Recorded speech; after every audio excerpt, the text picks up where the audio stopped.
All right. Well, hello, everybody. It's me, Rudy, and I am very grateful to all of you for supporting our live lectures and joining us today for Allan Ackerman's lecture.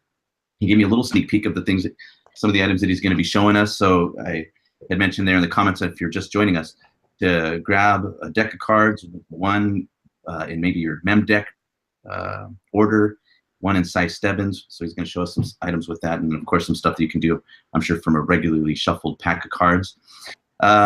If you have any questions at all during the lecture, please feel free to type in that little box that says Unified Chat, and I'll be able to see that, and I will relay the question to Allan.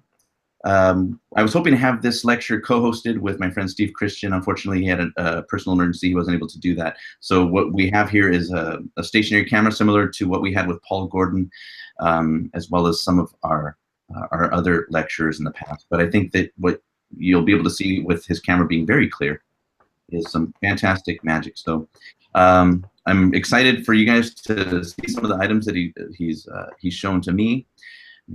He doesn't need much of an introduction. I'm sure he's a student of Ed Marlowe. I had read one quote from Paul Harris saying that Allan is the best card technician he's ever seen. I don't know where that's from, but that's pretty impressive coming from Paul Harris. So that was a long time ago.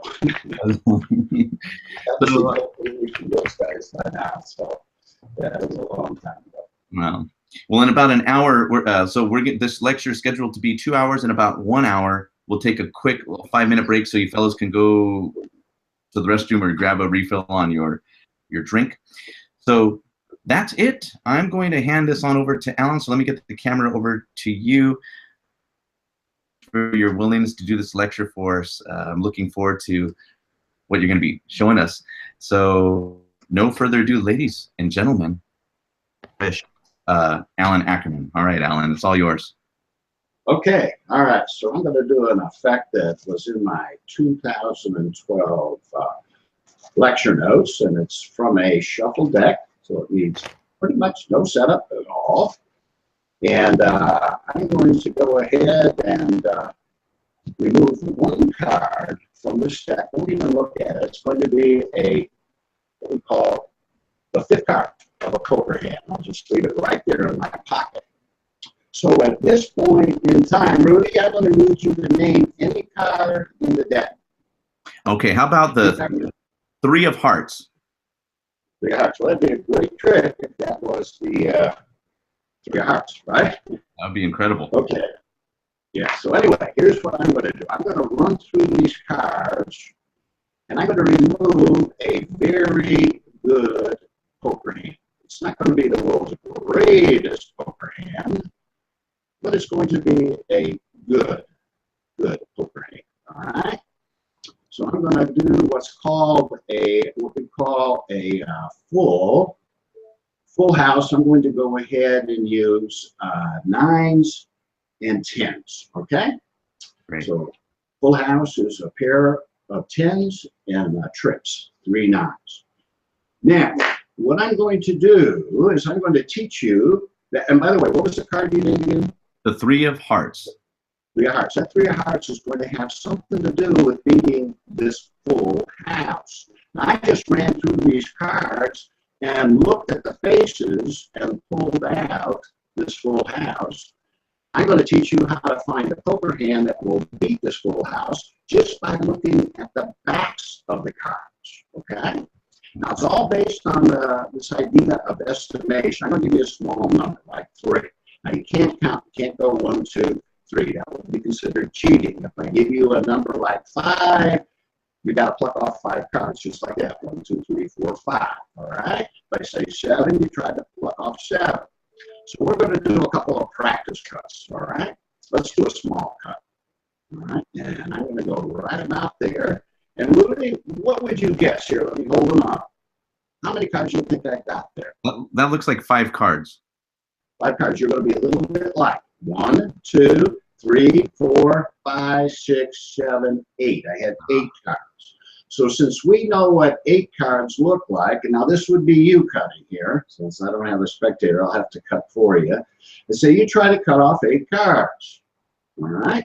So that would be Rudy's cut there. I'm going to say, let's see how well you did. 1, 2, 3, 4, 5, 6, 7, 8, 9. 1 off. This is what 8 looks like. Cut off 8. And they try to cut off 8. And I said, what do you cut off 5? Let's try to cut off 10. So what happens here is the spectator has just cut to 1, 2, 3, 4 cards. And I said, look, you could have cut anywhere. You named the 3 of hearts, and in this spot, you cut to the 3 of diamonds. Could have cut anywhere, and over here, you cut to the 3 of clubs. Could have cut anywhere, and you cut to the 3 of spades. And you could have cut anywhere right here, you cut to, oh, you missed. But that's okay. Remember in poker, we got 5 cards. We got the 5th card in my pocket. And I put that card in my pocket before you even named the card. It happens to be the 3 of hearts. And 4 threes indeed beats a full house. That's great. Thanks, man. That's awesome, Allan. So this effect is going to, so I called this predetermined cutting. I had it in my 2012 notes, and I think this was the first effect ever where we used the Dave Rumfield no card to pocket as a switch. And it makes a great little switch. About 2 years ago, it appeared in Genie, and obviously this guy hadn't read my this trick, so somebody else also came up with the same idea. And you know, it's a kind of, I guess, an obvious idea using that wonderful move of Dave Rumfield's for a switch. So stuck the Joker in my pocket. Now I did this that's actually in 2012. My whole castle act that year was basically my 2012 notes, and I opened up with this, and about half the time I put the card in my pocket and I'd be talking and doing the trick and moving around, and it would fall down. And there was a definite difference in reaction if the card was sticking out of my pocket or if it fell down in the pocket and I just did the Rumfield move. So what I do now, so after 27 performances of that, working half the time, I took a little piece of double stick tape and I put that in my pocket. So now when I shove this, and by the way, you don't have, I just had the Joker on top, and then, you know, did your favorite cuts or any kind of fake cut, so bring it back up to the top, okay? And then I'm going to put this in my pocket, and then I just go like that, pat it, now it's stuck to that tape, and it stays up there the whole time, and it never falls down. So that was an important improvement that needs to be used. Otherwise, half the time it will fall down in the pocket. Now, we're going to learn a call of Brother John Hammond. And if you got a deck of cards, let's say I want to call 5s. We'll do it simple for the first way.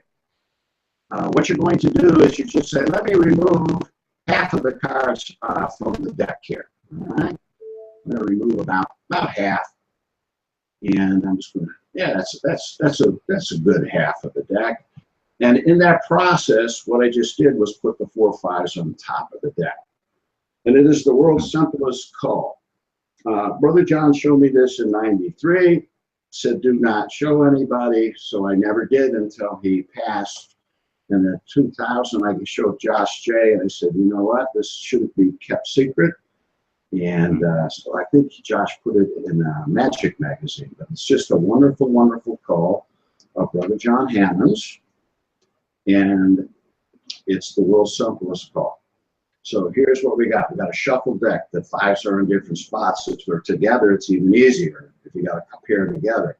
What you're going to do is go down to your first 5, and you're just going to put your finger there, locking it like this, and you go down to your next 5, and then you go down to the table and you put all the cards out on the table between those 2 5s. Then you run this 5 and you mark it again. You go down to your next 5 and you throw some more cards out on the table. And you take your next 5, go down to your 4th 5, and you say that's about half the cards. And you got to have a reason for pulling out half the deck, but you secretly call 4 5s. Now that's the easiest way to start learning how to do the call. Now what I did was I pulled out my full house. Why I'm calling it thing. So let me ditch those in, and let's say they name the five of diamonds. Okay, as the card. So you've got your card in the pocket, and then always, as soon as they name a card, you say, "Boy, that would be a great trick if that was the five of diamonds," right? And now the nice thing is, you got so much going on, everybody forgets about that fifth card until the very, very, very end, and it looks like you failed, and then all of a sudden call attention to that fifth card. So here's what I do. I go down to the first five, and then I instantly pull up the next card, and that's going to be one of the cards in my full house. And then I usually pull up one more. So I grab two, and I continue on to the next five, and I put those down. So I'm going to get out a full house, queens, and twos. And I keep going on until I get to my next five. Okay. Now, usually if I can find a queen or a two, I have Charlie here. I didn't see it. So I just set those down. And then there's a two. And I go to the next five. And anyway, so and I put those down. All right. So I missed one because I was busy rapping. So you actually cull those out as you're pulling out that full house, and then you put these on top of the deck. Okay. You see, well, I got a full house here, a pair of twos with queens. All right. So there's that idea. Now they've named a card. I think I said what, five of diamonds. You don't know where that is in those 4 5s. So when you fan these out and put them back, you look at what number you're at. So I see the diamonds at the third position. And I say, I'm going to teach you how to beat this full house, not by looking at the faces like I did, by just looking at the backs. And it's based on estimation. And I said, I'm going to give you a small number like 3. You can't count. You can't go 1, 2, 3. Now, the whole purpose of that is to get the five of diamonds on top. Okay? And I push over 2. So you say, okay, if I say 5, you pluck off 5, just like that. Now you're going to have 5. So you just, basically, if they say 2, you're going to cut off 4. All right? Obviously, if it's the top card, you don't do the demonstration deal. All right? If they say 4, you count off 4, and then your cut would be 6. All right, so you're always just going to add on 2, and you instantly do that, and you cut it off right. You say, if I say 7, you try to cut off 7. So that's the idea. So it's based on estimation. Then I'm going to do, you can do a double undercut. You want to get that top card to the bottom. I put this in one of the Harry Lorraine books, Best of Friends, I think volume 3. I gave it a bad name. I called it a simulated double undercut. So what we're going to do, it should be a double undercut equivalent. All right. 5 of diamonds on top. I kick cut like that, and like I'm going to do a swing cut, but I coalesce and I just pull off the top card and cut that down to the bottom. So what that looks like is just a single cut. Oh man! Just cutting one card. All right. Cool. Wow. That's kind of a neat little move. All right. So I call that the simulated double undercut. I think it's in Best of Friends volume 3. All right. So now we're all set to do the trick. We've got the name card on the bottom, and all I do now is just do a small packet and 5, 6 cards, 10 cards maybe at max. Start to do a swing cut, to do the in the hand slip cut, and then just throw that down. So we've got 1 5 here, the name 5 on the bottom, and then 2 5s on top. But what you're going to do is just pick this up and scoop and say, guess how many cards we got there, and let them guess. So you say 8, 1, 2, 3, 4, 5, 6. You count. Now as you square up, get an Urban Ace break. That's your little finger break on that bottom card. Okay? Now John Bannon was the first person to use this idea. He obviously, making 2 packets kiss has been around forever, but this moment was John Bannon's moment, so I call it the Bannon kiss.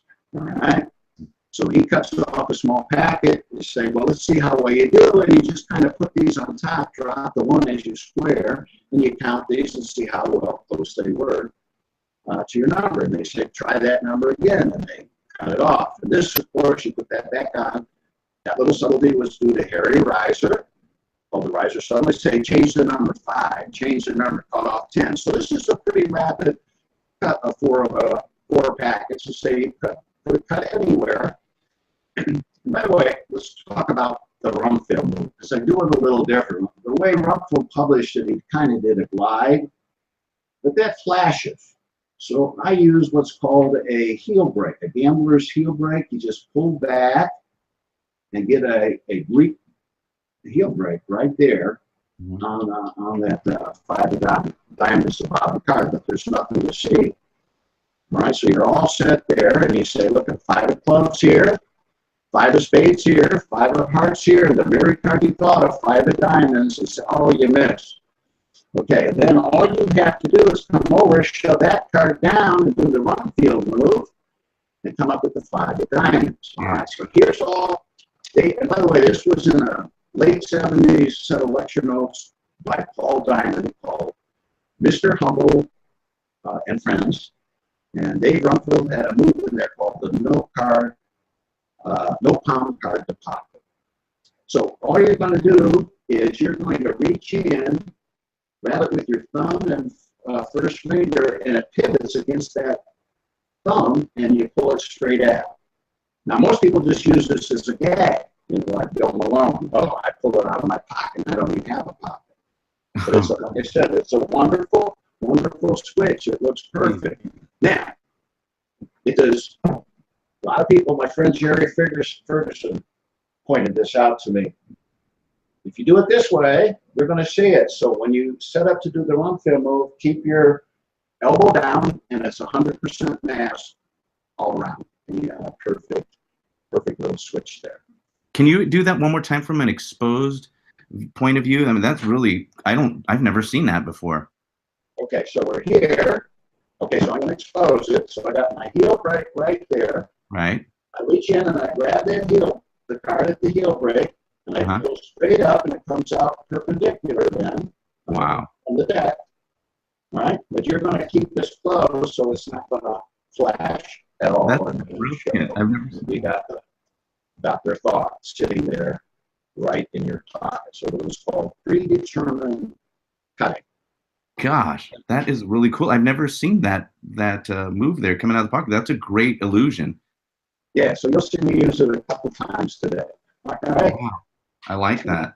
Thank you. And let me check if anybody has questions. First of all, I think your sound is definitely it's intermittent. Whatever's happening there, Allan, it's good for a moment, and then it's probably the quality's poor the majority of the time. So I don't know if somebody wanted to know if you could Anthony wants to know if they could see the call again. I actually have a couple of people, Stephen and Anthony would like to see.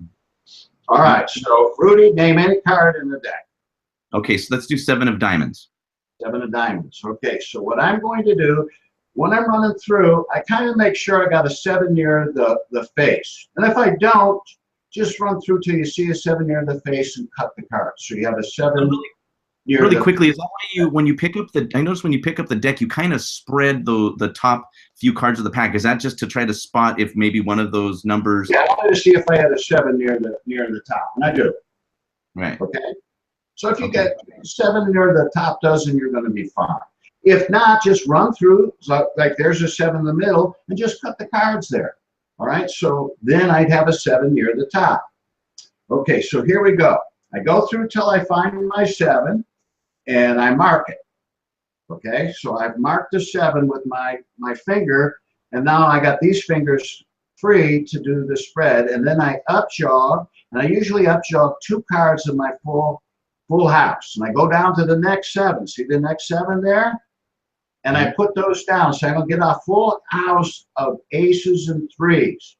Now I pull that 7 next to the other 7, all right? And I mark it with that finger, and I continue on until I find an ace or a 3 or a 7.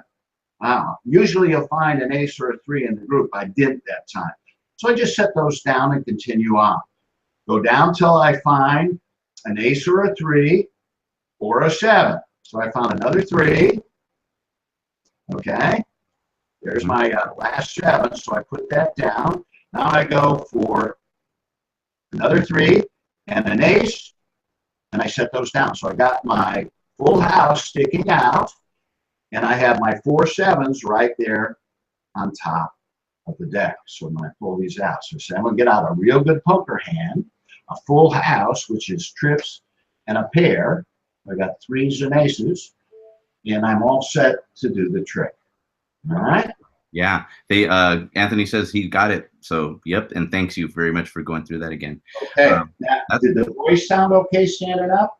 You know, it actually helped a little bit. I don't know if that's quite it. What we'll do is let's go with it for now, and then there's one of our Ian suggested maybe signing out and reconnecting. With I mean, that could possibly work, but right now it seems to have at least fixed the problem. So let's try to go with. Okay, so this could be a borrowed deck. All right. This is a kind of a nice trick. I designed this trick for my friend Chris Randall,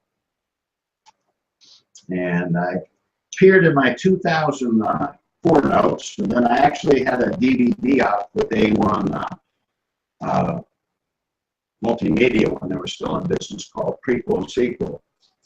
And I made a better version of it. So this is going to be a new handle of the trick. But it's a borrowed deck, and just get out the 4 aces. You need no setup whatsoever. So anyway, I've got these 1, 2, 3, 4 aces. We've got 4 suits in the deck. We have ace of spades. I've got the ace of diamonds, I've got the ace of hearts, and the ace of clubs, the 4 aces. Now, I need to have 1 card selected, so the spectator can name any one of these cards. I'll just pick one, okay? I'll pick the 5 of diamonds right there, all right? So I'm going to use the 5 of diamonds. And what I'm going to do with that 5 of diamonds, I'm going to put that guy right there in my pocket, okay? So I got the 5 of diamonds in my pocket, and then right here on the table, if you remember, we got our 4 aces. Now here's what's going to happen. The aces are going to disappear off the face of the deck, fly through the air, land right there in my pocket where that 5 of diamonds is. And then the 5 of diamonds is going to fly out of my pocket invisibly, of course, and land right there where that ace of clubs is. And you'll have a chance to see it. Well, slight chance to see it happen. There's those aces, and now they're gone. And there's that 5 of diamonds. And the aces are here on the top or the bottom in my pocket right here. I happen to have a 1, 2, 3, 4 aces. Heck, that's awesome. Mike, did that fool you? That fooled me. Please. Right. So I tell you what, we don't need that 5 of diamonds. Ditch that. I'm going to do something with these 4 aces, okay? Do you happen to know which one of the 4 suits are considered the most powerful? The clubs, the hearts, spades, and diamonds. It's the spade. You didn't know. So here's what we're going to do with that ace of spades. I'm going to take 3 cards, place it right there on that ace of spades, and let the spectator hold on to those. That group of cards, all right? And then I'm going to take several cards for each one of my aces here. All right, so we'll go over here with that group right there. All right, so it's going to be your job here to watch that ace of hearts. Now, we don't have to worry about these 3. You're just going to go ahead and watch that ace of hearts. It's not going to go out of sight for 1 second. Now, just tap it. And it's gone.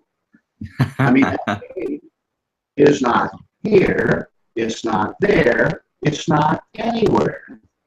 Let's try this again.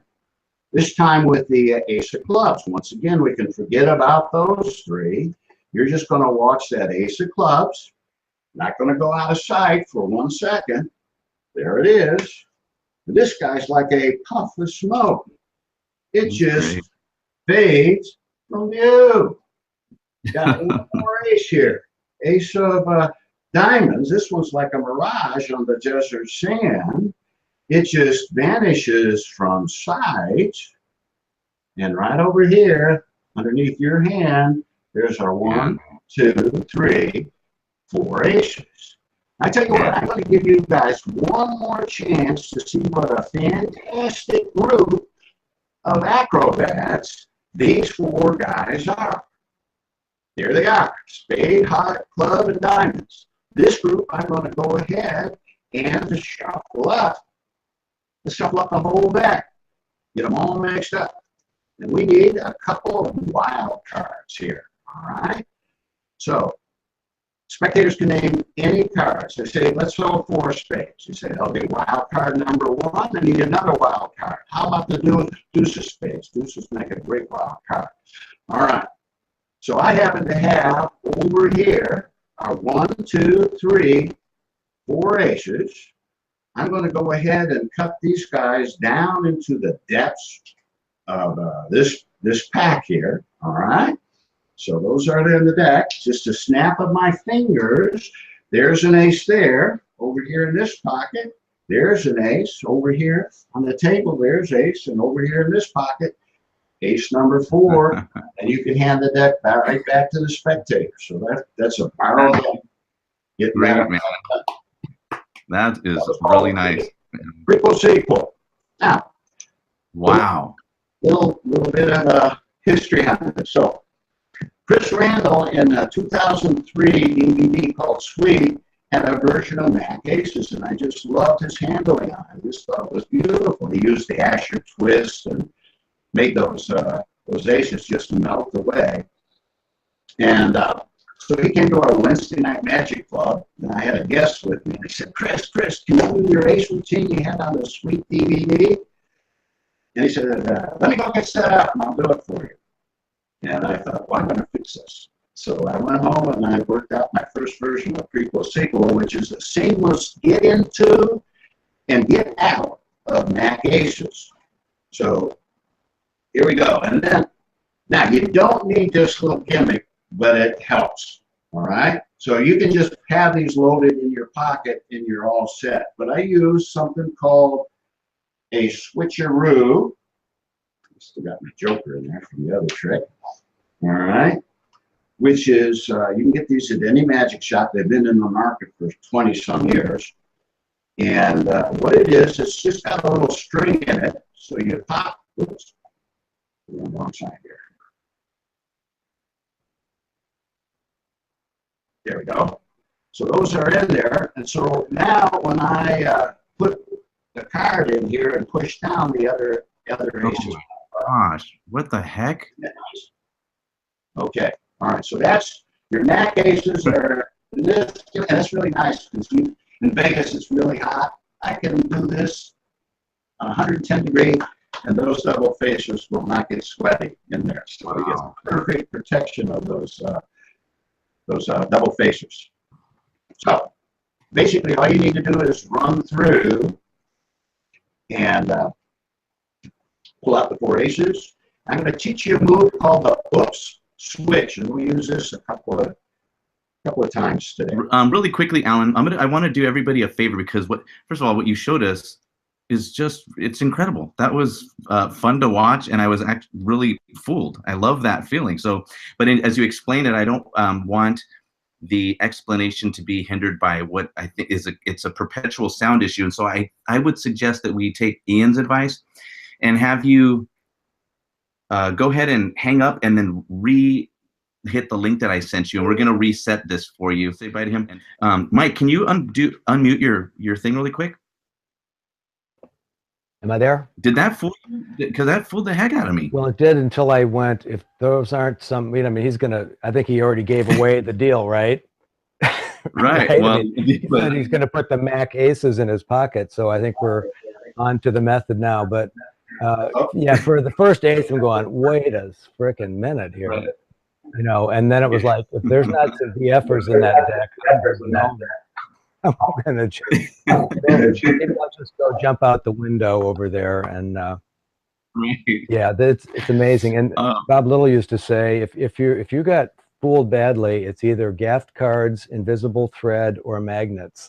And that covers most of the times you get fooled really badly. Yeah, that's awesome. Welcome back, Alan. Sorry, Here we go. I was asking Mike if he was fooled as badly as I was, because that just fooled the heck out of me. Yep. So let's try. Can you do a check? Check, check. So far, so good. So good. We'll see once you get to explaining, but I'm looking forward to the explanation on this thing. And that switcheroo, I've never seen that gimmick before. I feel like a I noob. think they're about $15, $20, so they're not very expensive. Yeah. I got mine from MJM Magic, so I know they still have them in stock. I think it's from Russ Needs Wiki. Mark Mason idea, but I could be Yeah, wrong. Mike, just No, Russ Needs Wiki. it's from Russ Needs Wiki. Mark may have bought the rights from him. Oh, okay. This is just a wonderful little gimmick. Now, you don't have to use it. You can just have the aces in your pocket and shove the one card in there and then just reach in your pocket. You've got 4 instead of 1. That's the way I originally wrote it up. But this, I bought this in 1998 and never used it. And about 2010, I'm going through my junk. You know how we all have huge piles of magic. And I thought, oh, I forgot about this. And then I said, holy cow, this will work with prequel sequel. So here we go. We're going to learn a switch out called the Oops Switch. And I use this so much. It's one of my favorite add-ons. Because, you know, most add-ons, the Browie edition's great, but it's a back to the pack. My good friend Dick Kester of Chicago, we were teenage magicians together. He always said, I love LH, but everything's back to the pack, back to the pack. And what's nice about this is it doesn't feel, it is back to the pack, but it doesn't feel like one. So I've got the 4 aces, and here's why it's called Oops, but you can use it to switch out any number of cards. In this particular trick, we're going to use 1 card. We're going to just switch out one of those aces. So I get a break underneath the top card. I pick up the aces, and I accidentally leave that 1 ace behind, and the add-on's done. Okay? Now, what I just did was I added 1 card onto the bottom of those aces. So here we go in slow motion. Scoop these up, flop those over, pick up at the break. So just simple. Yeah, it went back to the pack, but it doesn't feel like it. And then you take this ace, tuck it on the bottom, and you say we've got 4 suits, and then you got this beautiful display.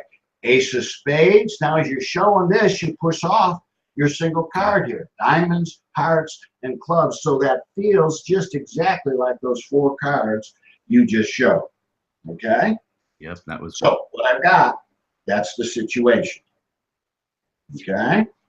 Wow, that's So we good. got 1 indifferent, and I got the ace of spades on top. Now this is a move Eddie Marlowe showed me probably either 68 or 69. And he put it in the new tops.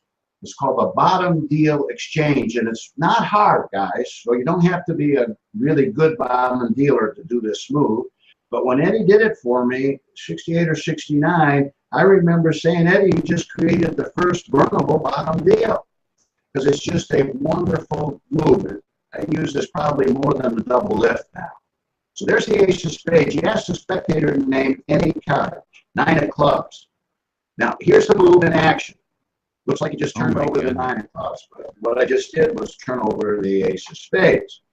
All right, so how did I do that? You know, that Alan, is that, have you known that? I think I remember seeing Jay Sankey do that. Didn't he call it like the Wichita Slip or something like that? Did he recreate that, or independently? Have you ever seen that? Had 68, and then Marlowe published it in 74. It's in the new tops.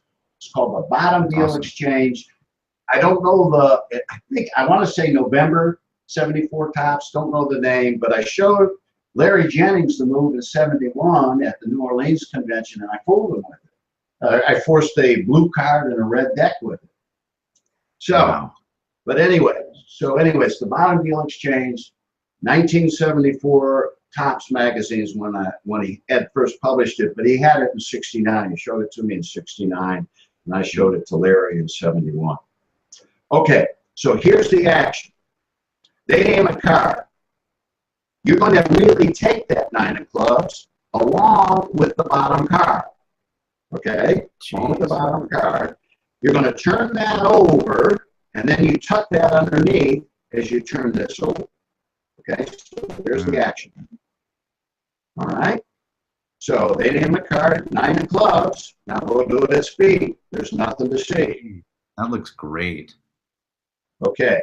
Now I'll give you a trick after this where you can just practice it over and over again. You get real good at it. And I tuck that in the pocket, and I stick that in the second chamber right there.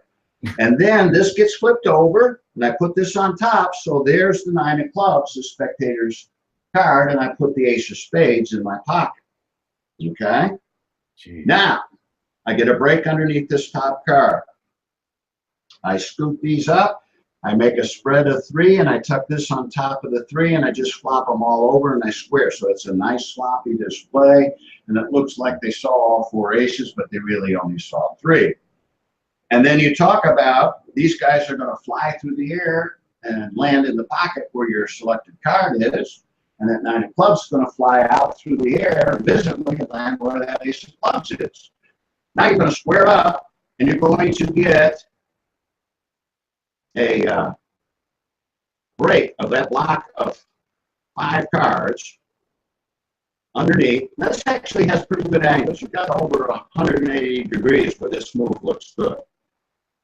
But I get a clip, so that's the clip, kind of a clip palm right there. So when I drop, I'm holding on to those. So you say, look, there's the aces. You can see them. Now they're gone. And then all I have to do is flip that packet over, and I got that beautiful change of 4 aces going into the 9 of clubs.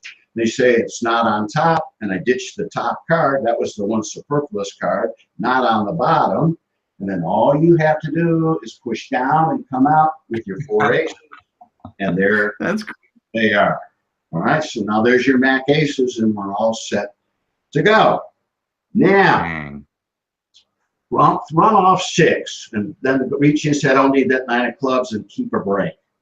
All right, so I got a break under 6, and I say, you know what, we're going to use 3 cards, and I turn over a block of 6. And by the way, this, when you guys, I got a break here. I mean, that looks okay, but it looks much better if you can go 1, 2, 3 and push off your block. But we're in action there, so I've got 6 cards here. And I can flop those over and get a break, and I can spread those 3. But I got my 3 aces underneath. Right, so it looks very, very casual. So I'm going to take 1, 2, 3 cards, and I'm going to add 3 cards on each one of those aces. And by the way, you know which suit's the most powerful. Now, if they say clubs, you just say, no, it's spades. But 90% of the time, they'll say spades. You say, that's right. So I'm going to add these 3 cards onto those. Now, that ace of spades, and put your hand on it. So the spectator puts your hand on that. Now, I'm going to teach you another move.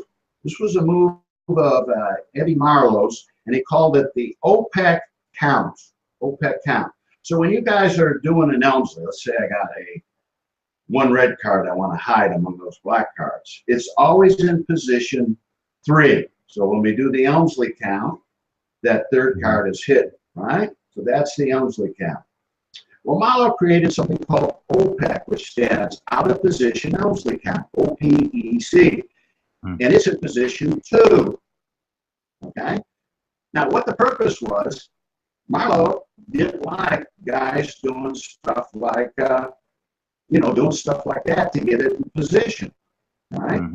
For no reason. How many times have you seen magicians do that? For no reason, they put a card on top to the bottom so they can do an Elmsley count. So he said, instead of making an adjustment here, why not just peel off the bottom and then go straight into an Elmsley count? Okay, now that's what I'm going to do here, and it looks perfect when I'm doing making those aces disappear. Okay. Now, really quick, I'm just going to interrupt you. I apologize again. The sound is get a little worse there. I don't know if it might just be the cable. If you can you either plug it in, or I mean take the plug out and reinsert it and see if, or maybe Mike, you can teach us a trick for the intermission. Not after that trick. Yeah, I've never seen that switcheroo. I'm kind of surprised I'd never seen that, and I think I'm going to get one of those. Yeah, no, Especially, I it's a always have wonderful thing. Yeah, Russ is the guy that did had a ring and rubber band routine. What was that? Oh gosh, what was it Pinnacle. called? Pinnacle. It was called Pinnacle. Yeah, that's right. Pinnacle was his thing, and he had the switcheroo, which is a really cool thing. You know, I've never bought one, and now I'm going to go get one. That's great. Yeah, it's a smart little thing. Thanks again, guys, for your patience. I think we've done everything we possibly could, I think, to address the issue, aside from getting a whole new cable. And but I think that you're doing a great job, Alan, explaining this stuff. And the sound issue, while slightly distracting, it's not the end of the world. I just got back from Africa, so I'm on that kick of, you know what, man, there's worse things in the world that can happen than sound issues. So why don't you go ahead, and you can sit down if you need to, Alan. Don't worry about standing, because I don't think that's the issue. So Okay. All right, my friend. Thank you again. I appreciate it. So anyway, we just learned the OPEC count. So it's super simple, right? So if I'm gonna hide the joker and it's in position 2, all you do is you push off a block of 3 and you come away with the bottom card. You go 1 and then you go straight into an Elmsley, okay? Now, what we're going to do is we're going to do this facing the audience. So you're going to do a Elmsley count where they're looking at your face, which is kind of nice. That's the way we should present stuff. Now, you do need to know what's on the back of these double-face cards: 7 of hearts, 7 of spades, and the 4 of spades. And all you're going to do, you don't care what you put on here because you switched them out.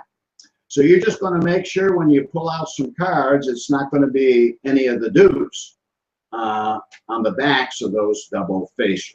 All right, so that's pretty darn simple. So you do that. Okay, so now here's what we go. Now you guys, you see a lot of guys do this with the double facer, and it's horrible. You'll say, oh, okay, I want you to watch that ace of diamonds, and they see the bottom cards, the 2 of spades, underneath that, and now you got a card change there. All right, so this is totally masked with the use of this OPEC count. So you say, there's the ace of diamonds. Now I push off here, and all I do is show them the faces of that 6 over and over again. So here we go. So there's the 7. I take the bottom card, and I take the bottom card, and that. So you just count off 3 cards. They're seeing the 7 the whole time. So they don't know what that card's supposed to be. You flop over a double. Now you say, do not take your eye off that ace of diamonds. And now we just do the OPEC count. It looks like you don't lose sight of that face reverse card for a second. But this is my double facer here, and that's a piece of junk right there, and it's gone, gone, gone. Now we're going to do something what I call fingertip rhythm. So Morrow had this wonderful thing called the Oram subtlety, but he used a grip like this. And I remember working the castle in '93, and I was watching one of the other close-up performers. I was sitting in the back row in the close-up parlor, and I couldn't even see the cards very well. So at that point, I started to do stuff like this, and I hold the cards at my fingertips, and I still do the same idea here. So I say cards not here, there, or anywhere. So hold, when you're doing the Oram subtlety, hold them at your fingertips. Can you do that one more? Can you do that one more time, really quick, Alan? Do it again. Okay. So here we go. We're going to do the same move on number 2. You say, don't watch these 3. Notice how that 3 of spades is the one that stays in view the whole time. So they don't know what that second card's supposed to be. Say, do not take your eye off of that ace. Now, that was the bottom card. And I just go in and do an Elmsley. All right? Then I go to snap, gone. And now I get a break under 2. So I can do this book break, and I can grab these by my fingertips. That's a double, but I take the top card as I'm showing the back here. So, there's the rhythm count. Man. And but you're getting that really, really nice display. Now, so anyway, I like that better than doing the Asher twist 3 times. That's what Chris Randall did. I only do the Asher twist move one time on the last one. So there's the ace of hearts, and I get set to do that. So it's just a half pass as you're doing this reverse spread, but it just looks like that ace just melts away. All right. So that's a real popular move with these Asher twists. So there's the ace. You just reverse spread. You do a half pass underneath that spread, and there's the gaff card right there. I call this the O plus count. There's no discrepancy.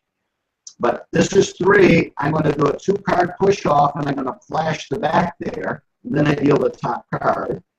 And so you see all 4 backs. That's that way. So I call that the O plus. And then you just flop these over.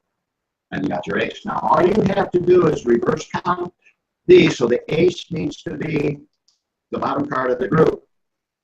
Here's your gaff cards. So I pick both of these up. I flash this one, and I just throw that one on top. And then I throw these, and I say, I'm going to give you one more chance to see what a fantastic group of acrobats these 4 guys are. So what you're going to do is bottom cop. Now, so here's my gaffs right there, and an ace of spades. So if I bottom cop those bottom 3 cards, turn these over, I got my 4. I've just done a real nice switch in of those gaffs again. Say, so you're going to watch those aces, but that's what we've got. And I've got the real aces right there on the bottom. Okay? All right, so we're in that position. So I'm going to shuffle these up. So I spread and get a break under 3. And I shuffle the 3 aces to the top. Throw them on top. So let's shuffle the whole deck. And let's get 2 wild cards. So they name a card. Now here goes the bottom deal exchange. 9 of hearts, wild card number 1. And then just continue some more. And say Queen of Hearts, wild card number 2.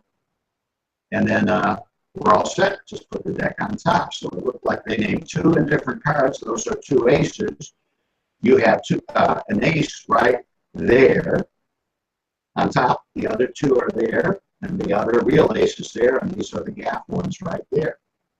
So we're going to pick these up, and we're going to do the world's simplest bottom palm by Art Allan. We call this the double undercut bottom palm. So what we're going to do is I got my break under 4. Instead of doing a kind of like a double undercut, we're going to leave them angled right there about 30 degrees, all right? Couple of packets, and then finish off so you're in this position here, and just place them in your palm and close up.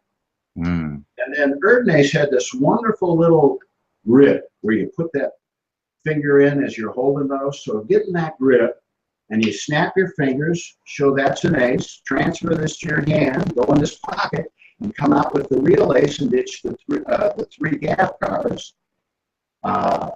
Turn this over, get set for the run fill move. Show your hand empty, do the run fill move, and come up, and there's ace number 4, and you're all clean. That is really, really nice, Allan. It's pretty close. My gosh. Now, where was this? This was published somewhere, you said, right? Yeah, so the first version, all right, appeared in these notes right here. Then Mike Maxwell, and this version's not bad, but I like this one a little better. Put it in a DVD, all right, with 2 other tricks in there. One called the A&D sandwich, which is a pretty cool little sandwich routine. Are those things that first appeared? And then I published this improvement in my Baker's Dozen lecture notes, which came out about a year or 2 ago. And I have, those are just on the DVD. So I got that. So the new versions, that's where it's at. How much do those cost, the lecture notes there on the DVD? So they're $20. Is that something we can get through your? How do we get? Just email me and I can send them to you. I got probably 20 copies left, so I got plenty of copies. All right, fellas. Well, 20 copies. And that's the So and that's one more time the name of that. Prequel sequel. So it's just a beginning and an ending for McDonald's Aces. Wonderful. Well, you have some virtual applause from some of the fellas here who are, you can't hear them, but they are clapping for you. So that's really excellent. Let me ask really quick, Ian, do you feel like you were able to capture that? It sounded like somebody, Ian wanted you to repeat the 4th phase if possible. And that rhythm count looked really nice on the 3rd one. Is it too much trouble to really quickly show the third and fourth phase, or is that a lot of drama for you to go through it to get to that point? Because I don't want to.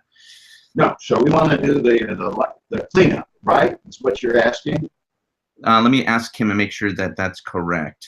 Oh, you know what? He says it's okay. Because, one of the things is it just had a quite little delay on his side of the video, but it didn't delay on my side. So it got recorded. So we'll be able to rewind and Okay. Get that. All so right. I think we're okay. So we can go ahead and move on to the next item. That was really great, Allan. Thanks for sharing that. Okay. All right. So, on this effect, this is some tweaks on a really fun routine that my good friend and card genius Steve Reynolds came up, and he called it Crossroad Travelers. So I call my version Traveling the Crossroads. And I can't quite remember where Steve had this in print. Maybe one of the guys watching will remember, but this has changed quite a bit. And kind of happy with this method, because what we're going to add to it is a visual vanish. A visual vanish. And this has become my favorite version of Travelers of all time. And so it needs no setup. You just kind of run through the cards and remove the aces. They do need to be signed. All right? The trick's that strong. If you don't sign them, I think you would lose a lot of the impact. All right? But anyway, so we have the 4 aces signed. And you say, look, we're going to do 2 effects here that are going to illustrate the improbable and the impossible. So what I have here, I got an interesting question to ask you guys, is do you know why in every poker game, the ace of hearts, spades, clubs, and diamonds are considered the most powerful cards, the most valuable cards? And the answer is going to surprise you. It's because they have 2 values. In every game of poker, that ace could be high or low. Even in the game of blackjack, that ace could be a point value of 1 or 11, high or low. So we're going to come back to those aces in just a moment. What I'm going to do with this deck is I'm going to run through these cards and remove 3 prediction cards. So I'm going to run through the deck, and I'm going to get out 3 prediction cards, which we will eventually see what they are. So I got these 3 cards right here. 1, 2, and 3. All right. And what's going to happen with these 3 cards, I have 3 pockets. And I'm going to go ahead and I'm going to place one of the prediction cards in this pocket right here. All right. Actually, just leave it sticking out there. All right. And then I got 2 pockets left. I'm going to put one of the prediction cards in my rear pocket. And then one of the guys, this last guy, goes right here in this pocket. So, kind of leave that hanging out there in full view so you guys can see it quite plainly. All right, so right now I got 7 cards out of play. I got my 4 aces, and I got these 3 prediction cards sitting there in my pocket. 45 cards left then, right? 52 total. This is a 1 out of 45 shot. Touch any card you like in the deck. This one right here, let's see what it is. It's the Jack of Diamonds. Check this out. My 1, 2, 3, 4 predictions happen to be the Jacks. Now, I got 4 blackjacks. 4 blackjacks here. This next item should be an impossibility. Here's what we're going to do with these blackjacks. I'm going to put a jack on top of each one of these 4 packets here. And then we're going to put an ace right there on the top of each one of my jacks. So what we have is a blackjack on top here, another blackjack on top of this guy right here. And remember, a blackjack is always a jack followed by an ace, another blackjack, and another blackjack sitting right here on top. Now remember, these blackjacks are unique because you would have assigned all 4 of those aces. They all have your signature. Now I do have a blackjack sitting right there on top, so I'm going to cut that guy down into the center of the packet. So there's my 4 blackjacks, 4 quarters of the deck. There's my jacks. and my aces. This should be an impossibility. I just snap my fingers. Just snap my fingers like that. Hands are empty. And yet, right there next to that jack, we used to have an ace. There's no ace there. Right there, there's another jack, and there's no ace. And right there, there's another jack, and there's not an ace there. And right there, there's another jack. There's not one ace in that jack. Those aces are gone. Now, my hands are empty. And yet, over here in this pocket, right here, we've got one of those signed aces. Signed ace in that pocket, hands empty. Signed ace over here in this pocket. All right. And in my rear pocket, last ace. That's great. That's good, Allan. And what's nice about this, almost every version of Travelers, you've got to have a suit coat on. This one you can do with a blue jeans and some t-shirts. So that's what I like about it. I do this all the time. So what I've added was an implied vanish. And also, I do this trick a lot. I can do it at a walk around. I don't have to be preloaded. Steve was preloaded. So there's nothing wrong with that. If you're only going to do the trick once, that's fine. You can be preloaded. And then you don't have it, you don't have any double handling at all. Like I was handling a few doubles there. Okay, so this also uses the hook switch, and now we'll talk about using the hook switch with multiple cards. So switching out, I'm going to switch out 3 at this point. So what I do is I'm running through the cards. So I'm going to remove the aces. Find where you got a 2 or a 3, and you don't care what the other card is. Otherwise, it's not a jack, and I just cut those to the top. So any 2 or 3 right there. That's going to give you a nice show when you're showing your blackjacks, and you can pass those off as an ace real easy, or not really. Just pass off a 2-card show real nice. So just pull out the aces. Now, as you're pulling off the aces, I do stuff like this, and I adjust, and I'm calling 2 jacks to the face. All right, just get 2 jacks to the face. So I got 2 jacks to the face. Okay, so that's my setup. 2 jacks to the face, and then a 2 or a 3, something with a lot of white space. Okay, and you don't care what the top card is, just so long as it's not a jack. Okay, all right. Have these signed. So those are signed. And this actually kind of makes sense. If they're signed, you can blow. There's the oops right there, but it's not kind of an oops like we forgot it anymore. Right, so I added on my 3 indifferent cards here. All right, so that's the setup. Let's run through that again. All right. So I have, by the way, you need the red aces on the outside.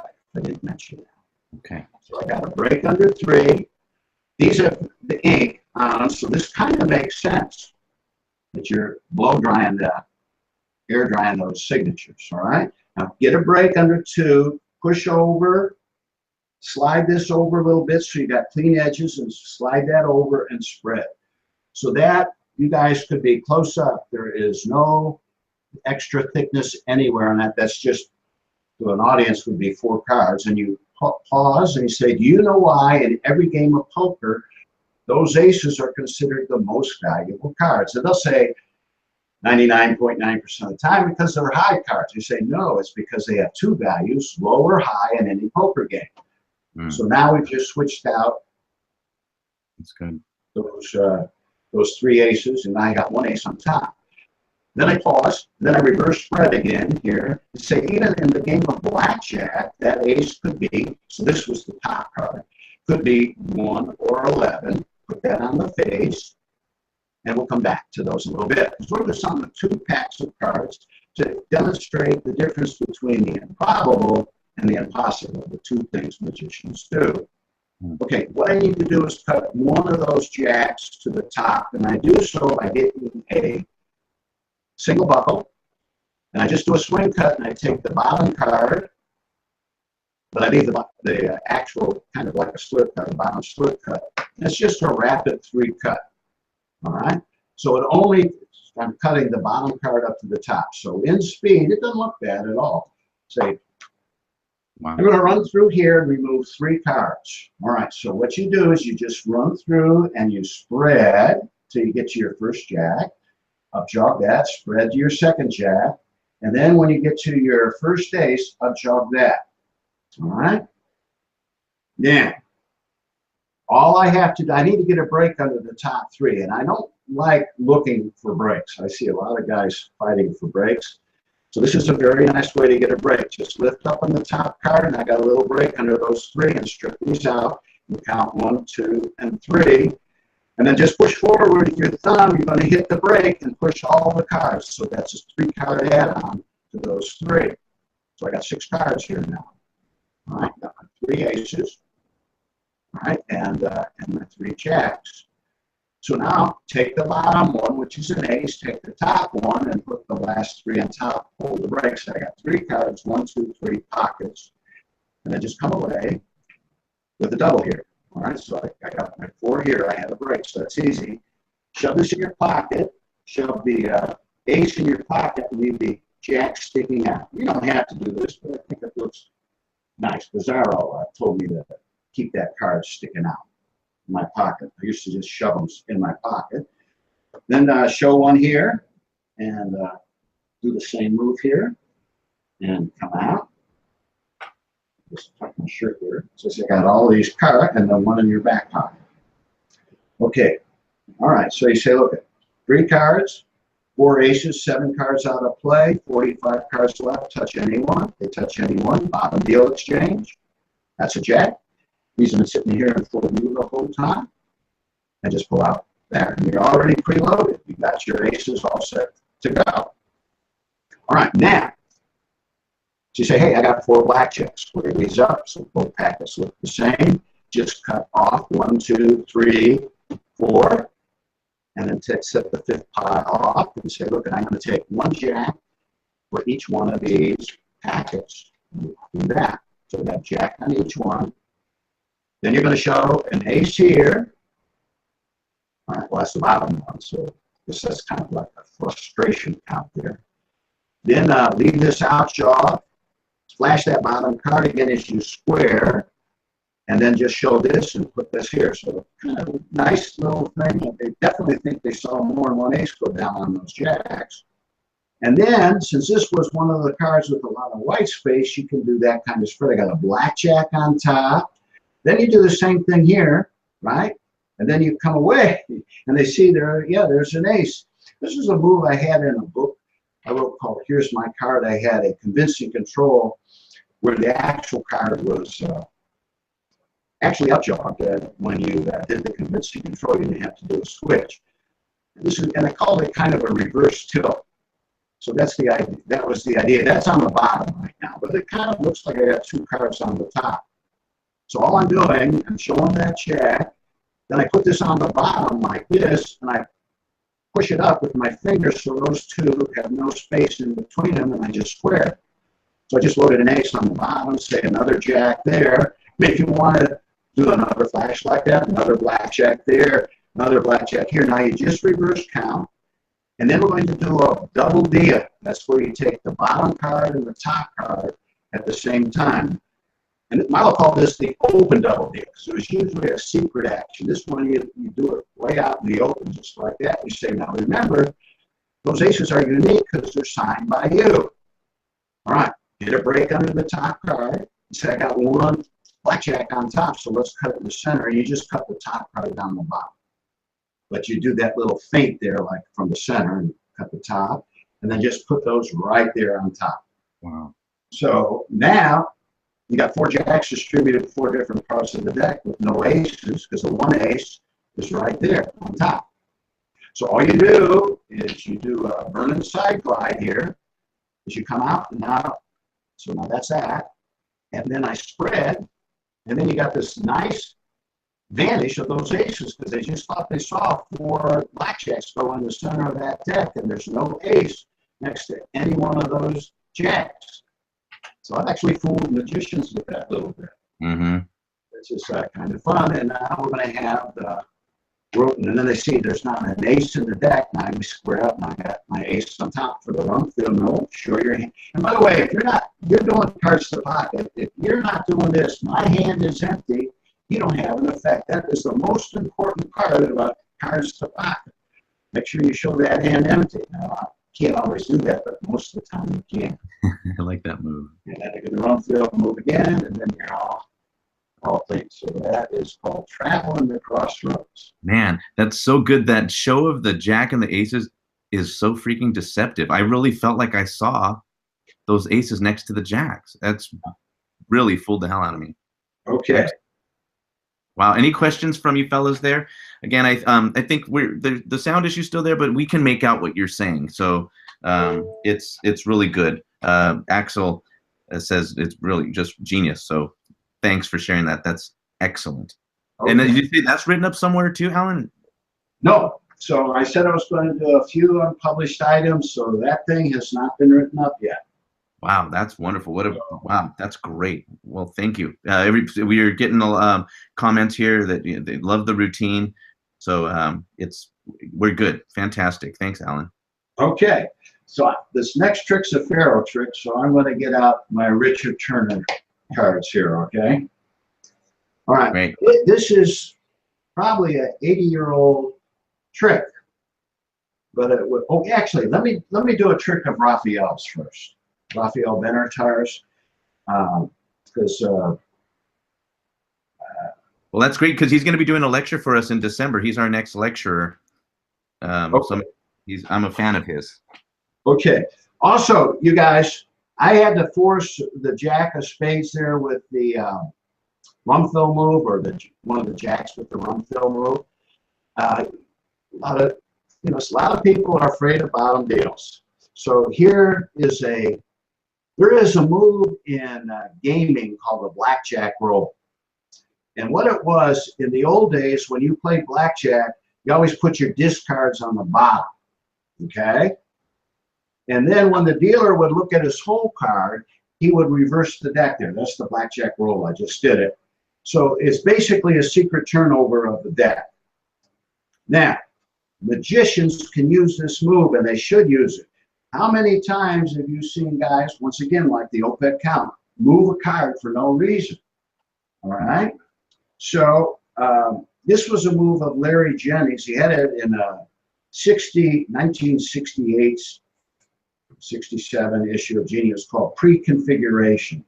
But I'm going to do the move with the blackjack roll, and I think it's many, many, many times better. So you guys could use this force in the previous trick. You say, I need you to say the word stop. So Rudy, just say the word stop. Any place you are. Stop. Right there. Well, we know the 7 of clubs, so I'm going to use the next card down. And that would be the ace. Really? What the heck? All right. So all I did, now this is the way Larry had it in print. Say stop. They said stop, and he did this. He said, I'm going to use the next card now. Okay? But look how much better it looks with the blackjack roll. So now let me show you how to do the blackjack roll. All it is, so you guys, this looks ugly, does it not? For no reason, you got to do this. Mm-hmm. All right? Well, let's say, look at this. I just turned the deck over, and you don't even notice I turned the deck over. Yeah. So what it is you move out here, you put your hand on the table, you let your thumb go around the deck, and then you just turn your hand palm up again. What the heck? So that's it. Wow. All right, so here we go. I got the ace of spades on the face. They say stop anywhere. Okay. Stop. You just square these up. Come on. And then you say, let's use the next card face down. That's brilliant. What the heck? What is that? You came up with that?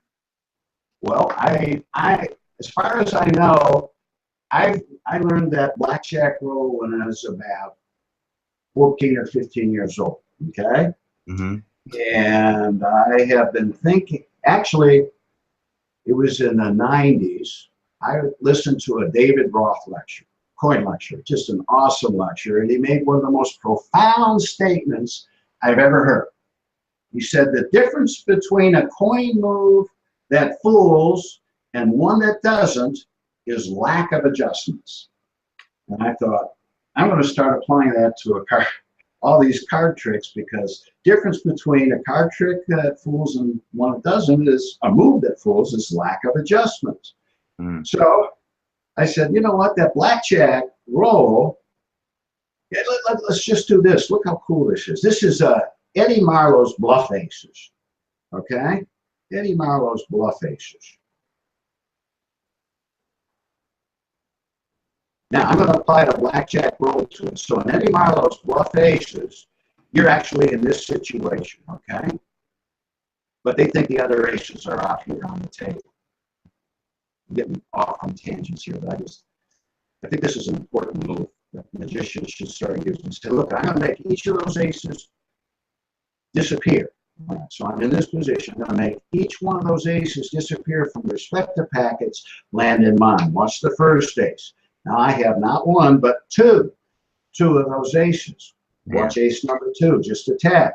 I got three of those aces. I got the club, the heart, the spade, okay? And then bam, got all 4 aces. Jeez. God. So see how nice that works? And all I did, but now this would not look nice. Right. But I did that. I'm in here like this. I'm going to make each one of those aces disappear and land over in my packet. You don't even notice it. That's great. All right, and then you just do a Elmsley count here. You got 2 aces, and they thought they saw 2 in difference. Now you got 3 aces. Just a reverse count here, and then just bam, got all 4 aces right there. Wow. So it's just a wonderful idea that you can apply in thousands of tricks. You know, Barry Richardson's wonderful impromptu card at any number. Look how nice this is. So I always, so you guys, is this okay to go off on some tangents here? Oh, are you kidding me? This is awesome. Yeah. Right. So let's say, so this is Barry's trick, all right? But we're going to do the blackjack roll now. I got the Joker 4th. I say, look, you think of a card, go through the deck, think of any one, and I want you to up-jug the card, put it on the table, and we're going to bond to the card by putting your hand on, okay? And then you take the deck back, okay? And then you shuffle a few cards, all right? Keep a break. So you you bonded to that card, okay? Put it in the pack. And then all I did was I put my key card, the Joker, which is 4 away. All I have to do is remove the Joker, and now I got their thought of card down 4th from the top. Okay, so then kind of shuffle off a small packet. So I said we don't need the Joker, and then the reverse I had in my first book. So that reverse the bottom group of cards. What did you do? I didn't even see anything. All right, so okay, so I got their thought of card 4th from the top. Okay, so I shuffle off a small packet, keep a break, just shuffle off. Now I got my thumb there. All right. Okay, so I cut off about half, and I tilt up and I kiss. So this is a kissing reverse, and I square, and then I come down, adding those reverse cards. So they were here. They were sitting right there. Got the break. So I cut off the top part, and I just square up, and I shuffle off. Okay, so I got the reverse. So I say, give me any. Oh, and then this was Barry's wonderful idea. I got a tape measure 0 through 52 here. You say stop, and I always say stop in the middle, so they're going to give you some number like 17. Okay, so now you say, okay, I'm 4 from the bottom, so you go 4 from 17 to 13. I say, look, I've got 1, 2, 3, 4, 5, 6, 7, 8, 9, 10, 11, 12, 13 cards here. Let's double check, make sure your thought up's not in there. 13, 14, 15, 16, there's 17. First time name your card, King of Spades, boom, and you got it. Wow. So, blackjack roll, one of the greatest rules from gambling, and magicians should use it on a daily level. Gosh, that is good. That is great. I love that. That is fantastic. What a great bonus. Thanks for, I'm glad you went off on a tangent because that's wonderful. All right. So Raphael, this is basically Bill Simon's prophecy trick. But Raphael said, you know what? If you have people name a card, it's infinitely better. It makes a trick a better trick. Mm-hmm. And he did this trick for me many, many years ago. I fell in love with it. But when Raphael did it, I saw a pass and the Hoffinser thing, and I saw a bunch of stuff going on. Now, it was great. It was still a great trick. But I said, I'm going to design a call for Raphael that looks like I absolutely do nothing. So hopefully I've achieved it. You guys can be the judge. So I'm going to need 2 cards named. So Rudy, I'm going to have you name a card, but please do not name the Joker. Okay, let's do 6 of clubs. 6 of clubs. Okay, so let me run through here real quick, and let me get this troublemaker out of the deck here. Don't want that guy. I need another card. So 6 of clubs. Name any other card but the 6 of clubs. 9 of diamonds. 9 of diamonds. Now I have a favorite card. I'm going to show you my favorite card of the deck. And let me find it here. Here it is. My favorite card of the deck is. Can you guys see that? Looks like I can't see that. Okay. 10 of clubs. Gotcha. All right. Okay. So here's what we do. We ask the spectator. I said, I want you to remove my card from the deck. So they remove it from the deck. And they say, I'm going to have you insert that someplace in my pack, my 10 of clubs. This is my lucky card. You're going to see why it's my lucky card. And then they can take and they can say, you can put it in the bottom, you can put it in the middle, you can put it up here towards the top. So wherever they want to put that 10 of clubs, leave it halfway out of the pack. So let's say they stick it right there. Okay? So he said, let's leave that guy face up in the pack. So there it is. And now this is why that 10 of clubs is my lucky card.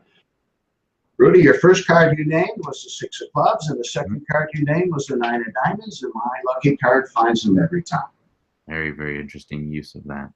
So it's just a Bill Simon prophecy move. Nice little improvement there on the prophecy move by Jim Patton. But I came up with what I thought was a very, very clever call, which I call the Joker call. All right. So all you have to do is have the Joker on the top. Now, actually, to learn this call, probably just practice the deck here and just spread the deck and break the deck and continue spreading. And what I just did there was a pass. Doesn't look like I do much of anything other than I'm spreading the cards, but watch the face cards do change. Okay? So I call that the ultimate gesture cut, and it's using a reverse spread. So you're here, we're spreading left to right the normal way. I break the deck and both hands reverse spread, and I come down and the right hand goes lower. Gosh. And I continue spreading, but now I'm spreading right to left. But it doesn't look like you do anything. Wow, that is great. Now, we got the Joker on top. We shuffle. You say, name any card but the Joker. So name a card, Rudy. Okay, 4 of clubs. 4 of clubs. So let me run through here, and let me get this troublemaker out of the deck. Here it is, right here. Now, I just did that move. I put the Joker in the center of the deck, and I put the 4 of clubs on top. Jeez. But it looks like it just removed the Joker. So here we go again. So in slow motion, here we go. Joker's on top. They name a card. Let's say it's the 9 of spades. You break the deck here at the thought of card, the name card. You reverse spread. You come back down. The right hand goes lower than the left. There's the Joker sitting right there. You say, I don't need the Joker. Looks like it comes straight from the center of the deck. Excellent. But you got that 9 of spades on top. Now they name any other card. So let's say they name the 6 of diamonds this time. You run through until you find the 6 of diamonds. You go 2 past it and say, I'm going to show you my lucky card. And you just bring out the card that's 2 past that 6 of diamonds. Okay? Now you ask the spectator, say, look, you know what I want you to do now? There I go, two ahead. There's the card, 2 below that 6 of diamonds. And I set up, half set up for a Hoffinser, and I say, take that out. So the audience takes that out. Okay? And I can say, you can check it. What I'm going to have you do, and now I just do the officer card pass. So now I've got one card here, one card on the bottom, two named cards, and hopefully it's going to feel like I didn't do anything. Now, this move normally looks a little better than what I did. This was a Jim Patton idea he had in Genie magazine. I think it's the best way to do the prophecy move. And Jim always credited Bruce Servan also for helping him out a little bit with the move. But what's so cool about this, normally with the prophecy move, if they're skewed off from the center, it can be destructive. But this way, it's not. They can put that card right over there on the left side. Now, all you're going to do is square these up, and you're going to flop that over, right like that, and then you reverse spread. So it was on my right side. It's still on my right side. Wow. Isn't that cool? That is really great. And then you just spread here. See, there's the two cards right next to it, and those are the two thought-out cards. Man, that is really good. And what is that called? Well, Raphael called it the favorite cards of mine and my friends. Wow. Pretty sure that's what he called it. And then all I did, I called this a cult for RB. This was in my card juror lecture notes. And I had this Joker call. I actually had this published in 3 or 4 cool tricks. But I've always loved that call for removing the Joker while I'm calling the card to the top of the deck. Man, it was pretty flawless. Really, really good, Alan. The stuff you're showing us is so fantastic. I can hardly even notice the horrible sound anymore. It's weird. My mind's adjusted, and I'm just that's really, really, really good. Thank you for sharing that. Wow. Okay. Now, this next trick was actually inspired by Raphael's favorite cards of mine and my friends, with the idea that if somebody names the card, it just becomes a better trick. This is an 80-year-old trick. Marlowe, Rustock, Elmsley all came up with this trick. But it was always a selected card. Always a selected card. So this basically just has one ferrule in it. And we're going to do a trick with the jokers. All right? So let me get the jokers out of here. We'll come back to these guys in just a moment. But Rudy, you get to name any card in the deck, but not the two jokers. Let's do 7 of hearts. 7 of hearts. Okay. So here's what we're going to do. I'm going to take these two jokers. All right. And what I'm going to have you do is I'm going to have you deal some cards down like this. Whenever you feel like stopping, I'm going to have you put the jokers there and throw the deck on top. So that's going to be the idea. All right? Okay. But I want you to control the spot, not me. So I would hand the deck to the spectator at this point in time. All right? And they're going to start dealing the cards down. And they can stop. So you're going to say stop. Okay. This is the spectator's choice. Stop there. Right here. Yes, sir. So go back or add this? Put that on the table and take the next one. Take the next one here? Okay. Then I'll put that there. Because they're supposed to stop, and right where they stop, they put the jokers. Okay? Mm-hmm. So the jokers are in the pack. So what I'm going to do is I'm going to give these cards one quick, what we call a mesh shuffle. The reason that's called a mesh shuffle is it makes a mesh of things. Oh. My gosh, there's one card in the jokers, and you could have named any one of the 52 cards in the deck, and what one did you name? 7 of hearts. 7 of hearts. Right there it is. That's great. Awesome. That's great. Okay. Wow. Now, typically the way this is done is they do Marlowe's incomplete feral control, and they get the card 27. All right? So I'm going to get another deck. So this is going to be in size 7s or a tetradistic stack. Okay? And then I'm going to do it two ways, an easy way and a hard way. So we'll do the hard way first because I like the hard way is probably a better looking method. You go through and remove the jokers. Now, these jokers are stuck in the deck, so this would be size 7s or a tetradistic. You guys don't know what a tetradistic stack is. Size 7s is a tetradistic stack. But it's mentioned in Expert at the Card Table. Erdnase gives a king's description when he's doing his memorized deck. There's about 3 pages on the memorized deck in there, which is just wonderful, but he uses the 8 kings. But he says this, you don't have to use the 8 kings, just take ace through king, random suits, shuffle them up, throw them on the table, that's your stack. It takes you 30 minutes to memorize those. And then, so I did this when I was 15 years old. All right? And this is my stack when I'm 15. Ace, 3, 4, 10, 7, king, 6, jack, 9, 2, 8, 5, and then I got my queen. All right? So anyway, what you're going to do is put your jokers at 13. And then 26 away is the mate to those. All right? So it's just the same sequence repeated 4 times. That's where the word, I think Peter Kane was the first person to call it tetradistic. First place I read about it was Erdnase, but I know it's been in print before that. And you got all these wonderful calls. You do two pharaohs. You'll group all 4 of a kind together. If I do a weighing the deck and I get close to 26, I can reverse count and I can get into a stay stack with absolute ease. So you got all these wonderful tricks you can do with an M deck, and then you got all these wonderful tricks you can do with a stay stack. So this is my favorite. I love it. And the call routines are so spectacular. I've never actually had any other tricks. You guys got my book,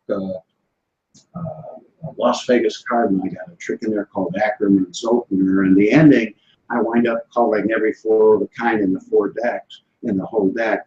And it's just the strongest trick I do. So you can get really great call routines. So this is my favorite. The only bad thing about it is, I got to set it up each time.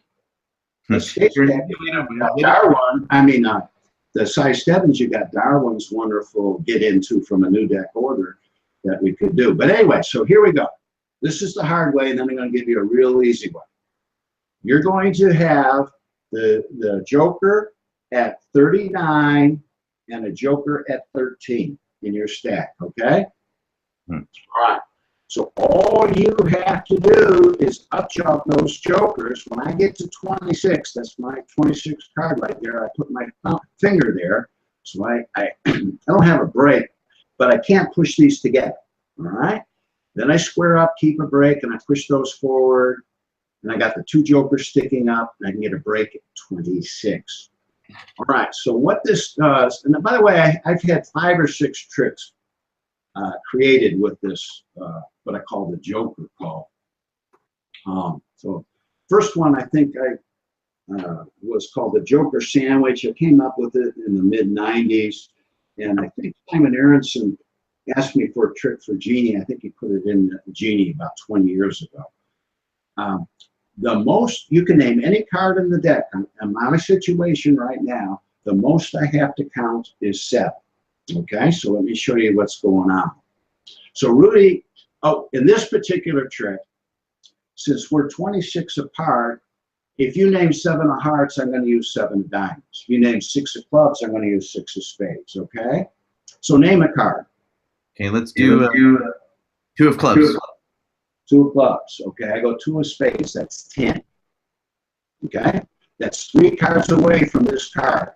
So I'm done. I stop at 3 cards away, and I turn that over, and I have your guy right here on top, the 2 of spades. Now remember, you said 2 of clubs, so I'm using the mate, 2 of spades.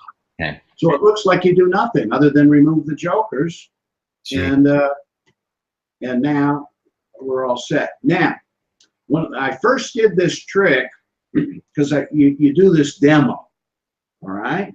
And the guy saw the bottom card and he thought it was his thought of cards. So I always do a demo deal. So when the spectator does it, he won't see the mate to his card. So I say, look, count off 3, or count off any number you want. Stop whenever you want. Put the aces and do that. Throw the deck on top. But it's going to be your choice, not mine. And then just put all these on top.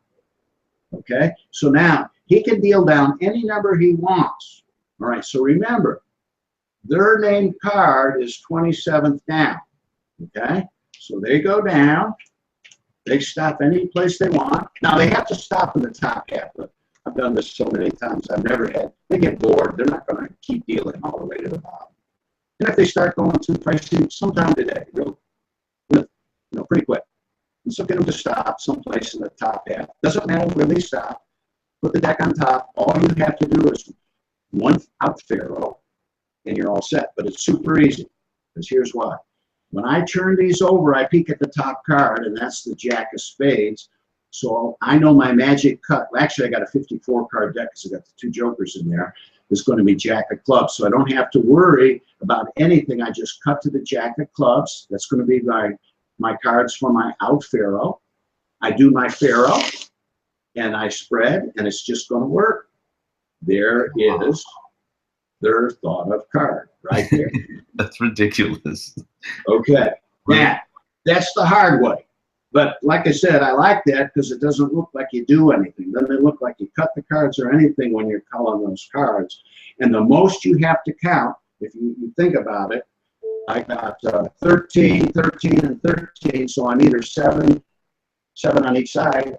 I'll never have to count more than 7 cards, and I'm at the right card. God. Okay? Now, here's the super easy way. Now, I guess I'm did one faro here, so let me kind of get back in the right situation.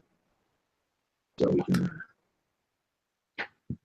While you're getting set up, Howard Hamburg joined us, so it's nice to see you, Howard, on here. And we have Howard to thank. He's the one who has set both of these lectures up with Allan here, and then Raphael Benatar. Both of these gentlemen are friends with Howard, and so we have him to thank for getting us these wonderful lectures. And I'll tell you what, man, Allan, this is really great. Thank you.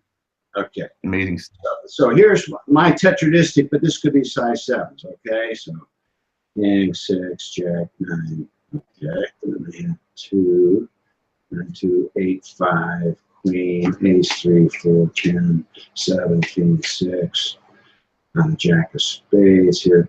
So they got a little bit shuffled up because they're actually dealing on here. So you're not easy to get, quite so easy to get back in your. Is there a reason why you don't deal those face up, Allan, in order to retain that the order so it doesn't get screwed up? Is there a reason for doing it face up? They're all shuffling anyway, so they're going to be messed up. Okay, yeah, that's right. Yeah. So this trick kind of destroys. It's worth it though. I mean, that's powerful to have that that card end up right there sandwiched.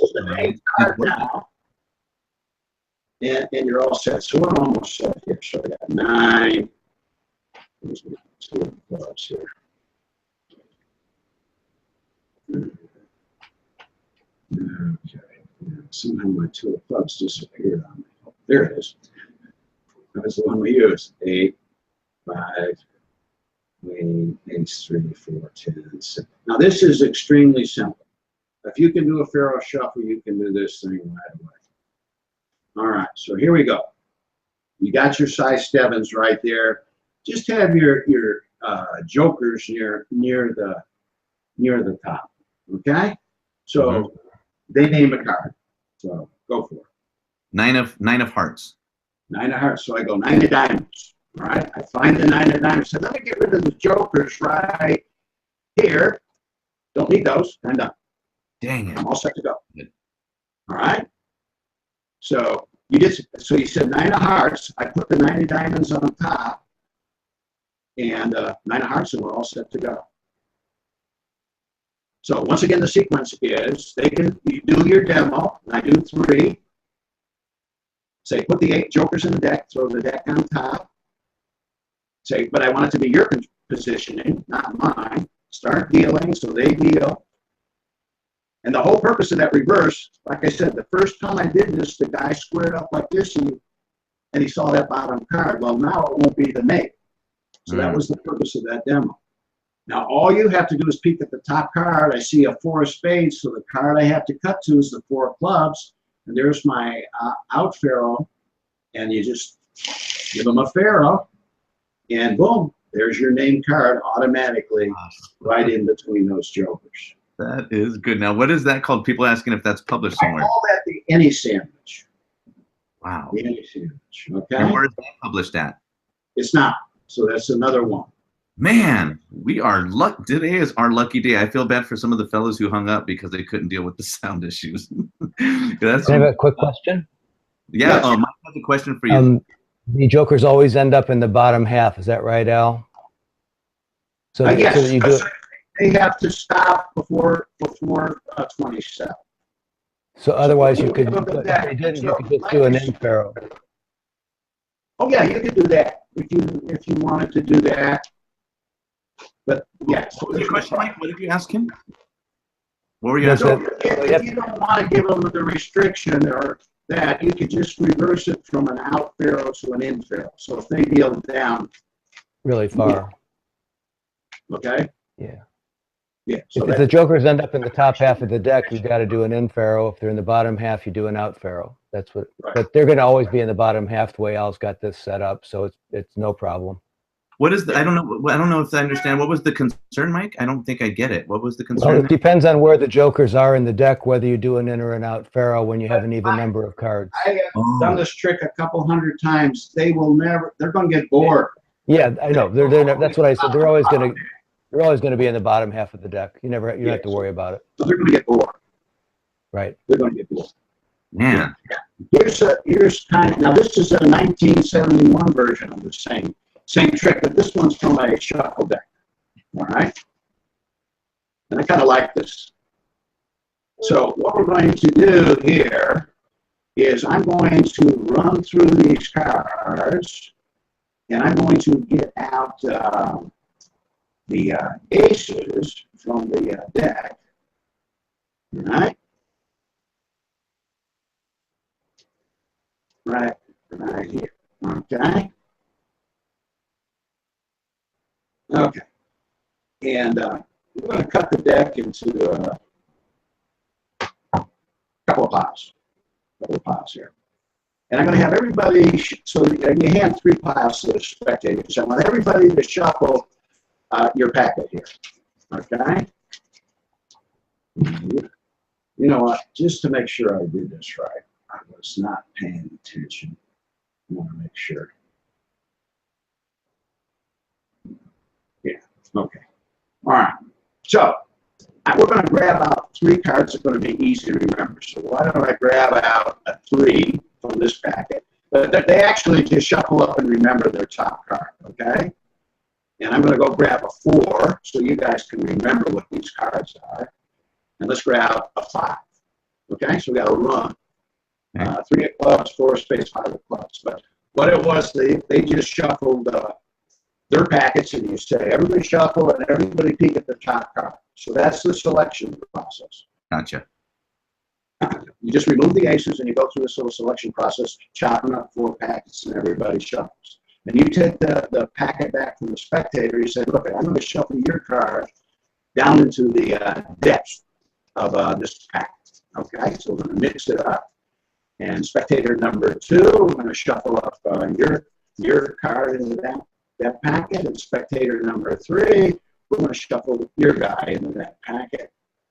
And we'll shuffle the whole mess into there. So we got 3 cards in 3 different packets lost in that deck. And then here's what I want you to do. You give the deck to the spectator. So I want you to start dealing the cards down. Whenever you want to put the aces in the deck, put them in the deck just like that. Your choice, though, not mine. So just take those aces. Rudy, you say stop anytime you want. Stop. So right there. We're going to put the aces right where you said stop. We're going to lose them down into the depths of this deck. And then what I'm going to do is give the cards what's known as a mesh shuffle. All right? Makes a real mesh of things. And, oh my goodness. Oh my We gosh. now have a card stuck in between each of those aces. And what's happened to me are 3, are 4, Goodness. and Holy 5. gosh, That's that's so. no setup whatsoever. But it does require a perfect pharaoh, I take it. Yes, does require a perfect pharaoh. Oh my gosh. And it's really the same trick. So I remember when I came up with this in '71, I just never published it. I was going to call it a prelude to the collectors. But I've never seen anybody do it by me, but it's really that same trick that Elmsley, Marlowe, and Rustock came up with the single card sandwich. I just extended it to the collector's plot. All right, so as you're removing the aces, you count 23. So there's 4. I just count 8, 12, and count in groups of 4, and you pull out the aces. So there's 20, and I go 23.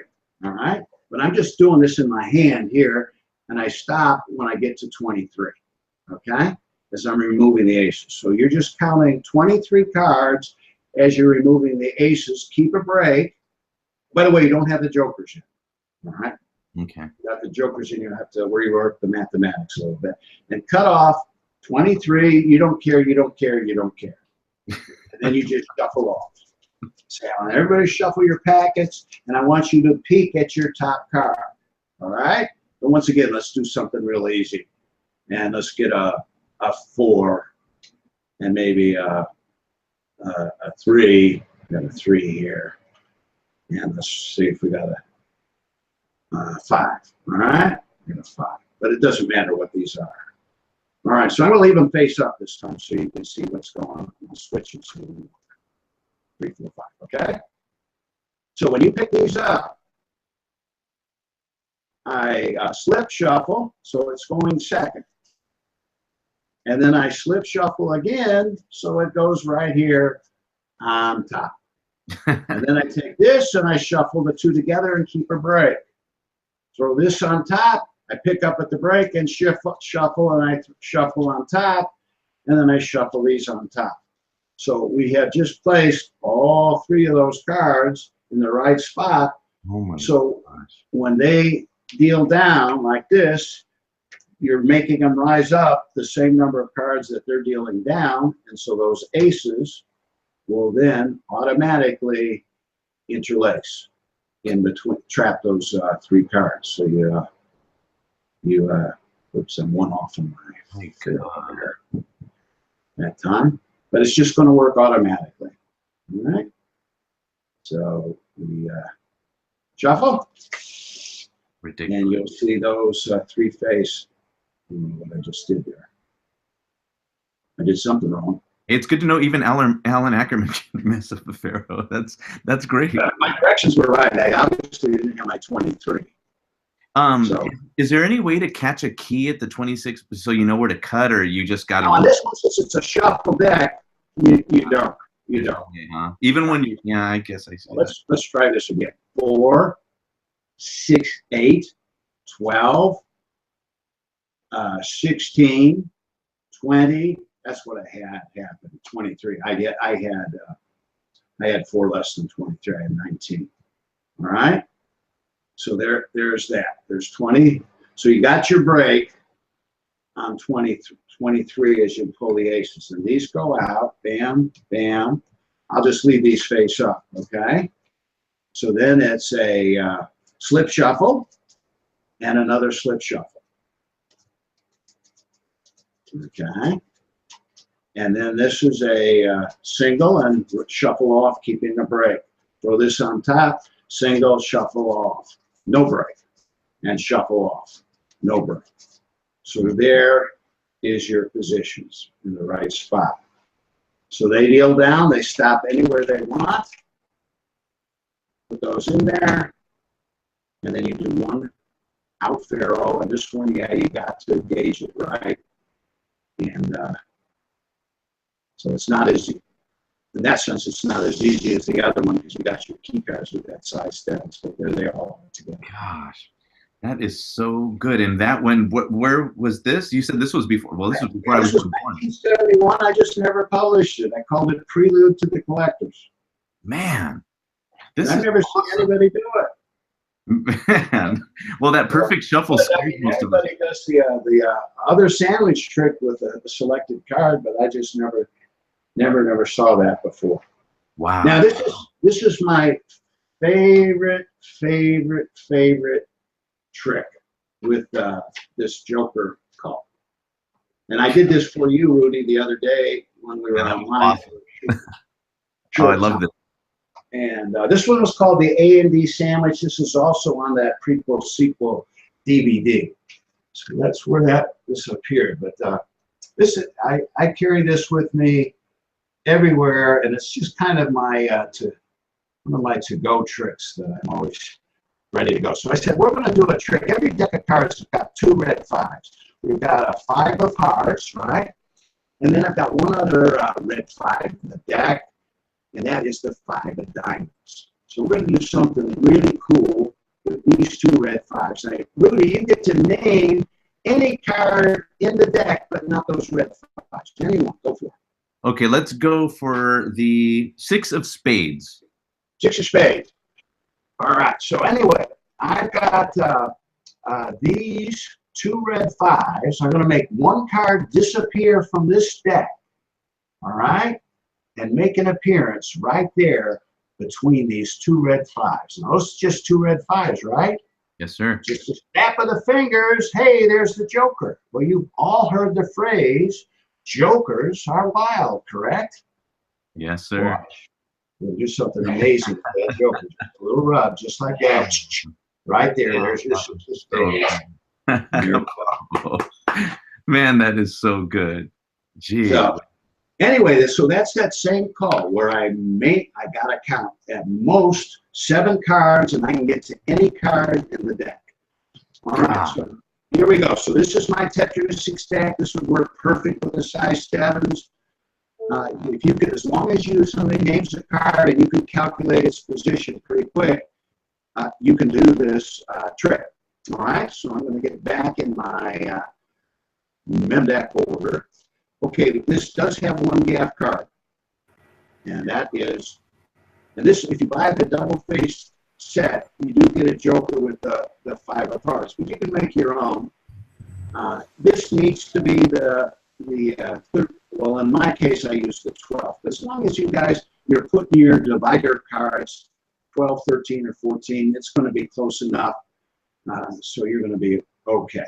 All right, so 46 is in my stack, the 6 of spades is 46, okay?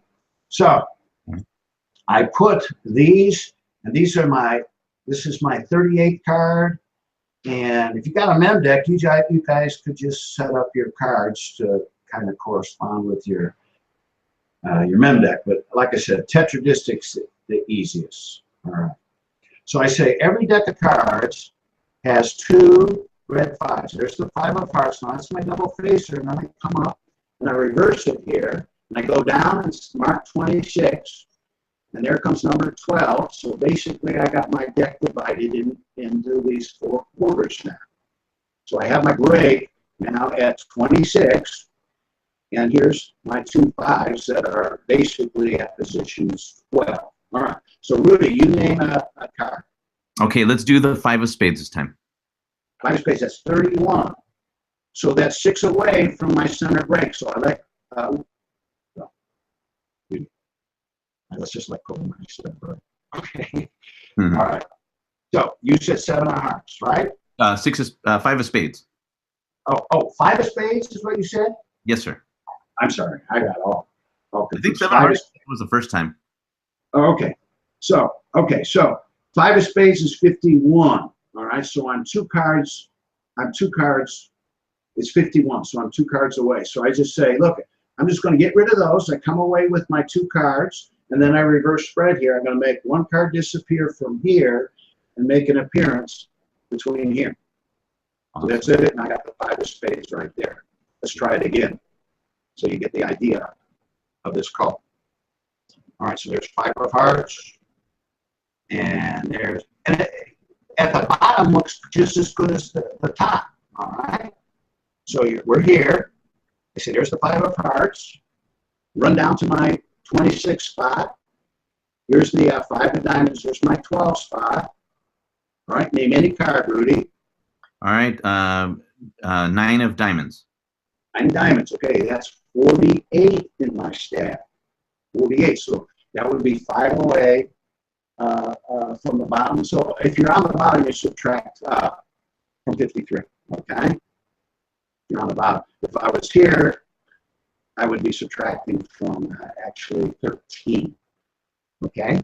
So all right. So you said, I already forgot what you said. 9 of diamonds. 9 of diamonds. So that's 48. So now all I do is spread and I count 5 cards. 1, 2, 3, 4, 5. Okay. And I take these 5, go forward, and I reverse spread. So it doesn't look like I do anything. Smart. Right.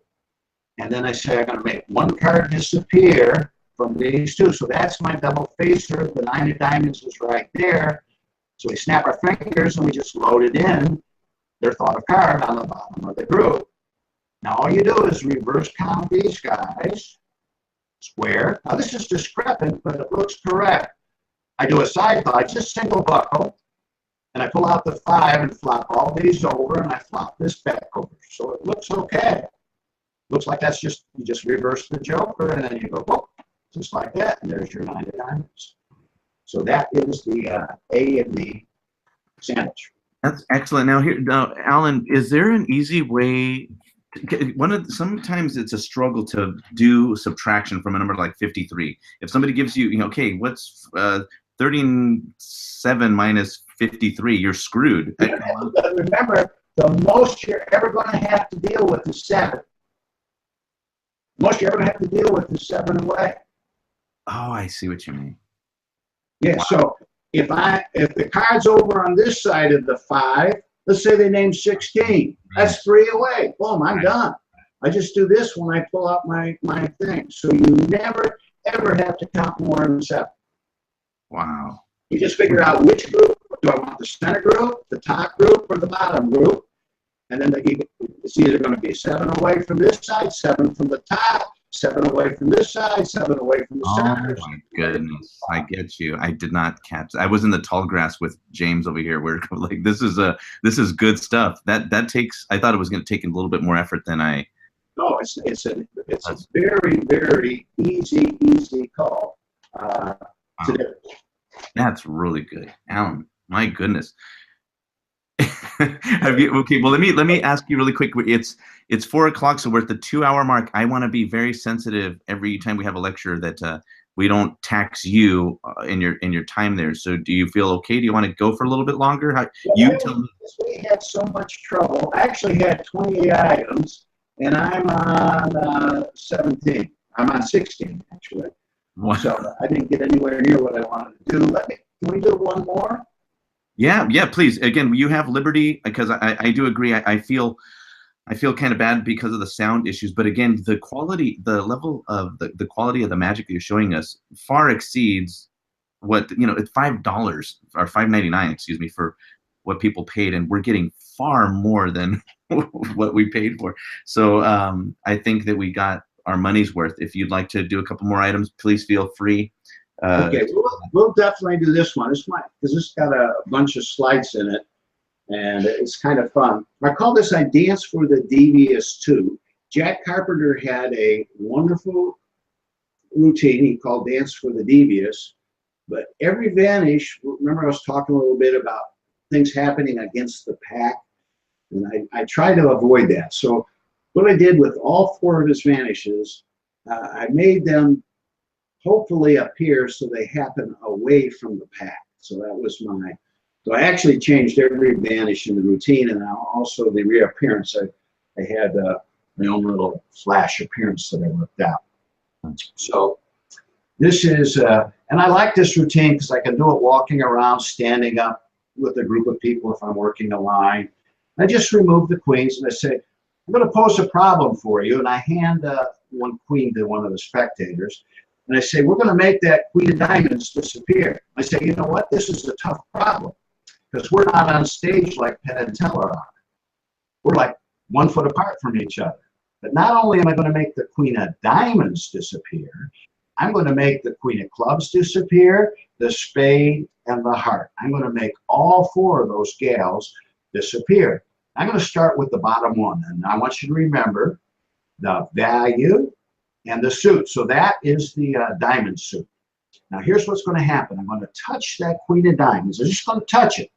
And when I touch the queen of diamonds, she's not on top. She's not on the bottom. But the most amazing part is she's not here. That's just 3 cards. There's no queen of diamonds. I mean, she really disappeared. Now we're going to try this again. This time with that gorgeous redhead, the queen of hearts. All right, so you can see her trapped in between the other 2 gals, right? Those 2 brunettes right there. So there's the queen of diamonds. She's stuck right in between. You know she's there, and yet just a little shake. She's not behind. She's not between. That's just 2 cards, a spade and a club. Now, this time around, I want you just to mentally think, I'm going to palm both of those cards. All right? I'm going to palm. And just name one of the cards. Will it be clubs or spades? Clubs. It does. Watch that queen of clubs. Everybody thinks maybe I got that queen sitting on top of the deck. Let's look at the top of the deck looking for a queen. No queens there. Maybe I got the queens on the bottom of the deck. No ladies there. Maybe, just maybe, hiding underneath that queen of spades, there's the queen of clubs. But that is just a simple card. Now we're going to do the same thing I just did a second ago. I'm going to let you see me palm. Palm that queen of spades. You can see it there. You can hear it there. She's there. She's really stuck right there in my hand. You ready? Gone. She's gone. Now let's check out the top of the deck. Looking for some queens. No queens near the top of the deck. Nothing there. Let's check out the bottom of the deck. Looking for some queens. I got a deck of cards that's queenless. No queens. So let's see if we can get them to come back here. So I'm just going to riffle down. Rudy, say stop. Okay, stop. Right there. I'm going to break the deck right where you stopped, right here at the 9 of hearts. We're going to check the face of the deck. We're going to check the back of the deck, looking for ladies. No queens near the face. Let's go all the way down here to the bottom. No queens near the top of the deck there. Let's check out the other half here. All right. Let's check out the top over here. No queens near the top over here. No queens near the bottom. So we have clearly checked the top of the deck. We've checked the bottom of the deck. Let's command. Oh, man. That's great. That is good, man.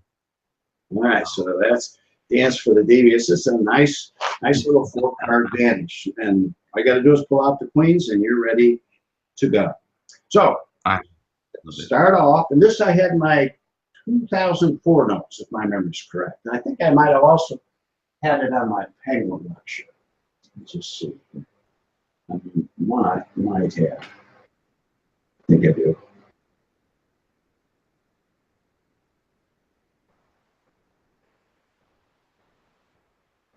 I guess not. Hey, it's not on the Penguin lecture. Look, you've seen it here. That's awesome. Yeah. So anyway, it's on the 2004 notes. Anyway, so here we go. You've got your 4 queens. I just keep them spread, and I'll launch it to a spread here. I got a break under this top card, and I hand one of those queens to the spectator. I say, we're going to make that queen of hearts disappear. Now you're going to flop these over and pick up at the break. So I just added on a card, kind of like that little oops addition, and then put this on the bottom of the group. And then you say, well, not only will we make the queen of hearts disappear, and I got a double there, right? I kept my break. So I'm going to make the hearts disappear, so that's a double. Clubs disappear, spades, and diamonds. All right. So when I square up here, I'm going to get an Erdnase break between the top 2. So there's that Erdnase break right there. How did you get into that? How did you get into that position? Because that looks effortless there. Yeah, it is effortless because I'm here like this, and I just put my little finger underneath those 2 cards and square up. Man, okay. All right. So I got the Erdnase break. Now we're going to do the James Ellis switch. out. So I take the bottom card and say, remember, value and suit, and I push forward. I grab those two cards that I just added as I showed the queen, and I say, I'm going to touch that queen of hearts, and you're going to feel sorry for you. So I'm going to make it disappear. But it's not on top, not on the bottom, and everybody thinks it's right over there, and they say, no, not over here. That's the most surprising part. What the heck? That fools me right now. Nice queen card. Wait, hold on, Alan. I think I got screwed on that. I don't know, where did that queen of hearts go again? Because that just, I think I must have missed something, because that fooled me. Here we go. Sorry, guys. I don't mean to. Everybody watching going, Rudy, put down the wine. But because it fooled me right now. Can you do that one more time? Where'd the queen go? Here we go. I've got. Cheers. I hand them one. I've got my 3 here. I've got a break under the top card. Okay. I flop over and I pick up. So I got 4 here. Okay. All right. So then I put this on the bottom and say, but not only are we going to make the queen of hearts disappear, I'm going to make the club disappear, the spade disappear, and the diamond disappear. Now I got 2 here, and there's 3 here. When I square up, I get a break underneath, the little finger break underneath the top 2. Okay. All right. So I got 3 underneath. Gotcha. My break. 2 on top. So I pull out the queen, and we do the James Ellis switch. So I push forward. I add the top 2 cards. Gotcha. So we're here. This is a queen. The top one's a queen, but this one's junk. So I say, it's not on top, not on the bottom. Okay, so I just transferred the top to the bottom. Jeez. But it's not over here. Excellent. That queen of hearts is gone. Gosh. I'll get a break under the top queen. Gotcha. Okay, now we're just going to put that reversed in between the 2 brunettes. Okay. All right. Now you're going to flop these over and add. So now I got 4, and we're going to kind of almost like do an Elmsley count. 1. Okay. 2. Single? I'm doing something wrong here. I'm getting confused because I'm explaining it here. All right, so here we go. Oh, okay. So here we go. I put that in here. Okay, now we go 1, 2, 3. Okay, and then I'll keep them outjogged. All right. Are each of those done singly, Alan? I don't know, because you said it's like an Elmsley, but is it without pushing a double, right? Oh, I did. Push 1 double. All right, so here we go. Can you call them out single, double, single, or whatever there? Yeah, sure. All right, so I got 1 break here. Okay, this goes in here, and I pick up, and now I push off 1, then I push off a double, okay. 2, and 3, and then when I spread, I can flash this, but what it really is this. Okay, I get a break here, and I go 1, 2, and 3. And I push, and I pick up at my break, so I just did an add-on. I call that the Cliff Green add-on. He used it as a double lift. I use it as an add-on. Now, all I have to do is pick these up and do a D'Amico spread as I'm moving. And I can show it's not behind. Wow. And I put this on top, not in between. I push off a single. And I say, that's just 2 cards. So it really feels like it vanished out here. Doesn't feel like it vanished against the pack. All right, now you get a break under 1, and we load the queen of clubs in between. So we're in here like that. All right, so you just spread these, and you can feel it flick. Yeah.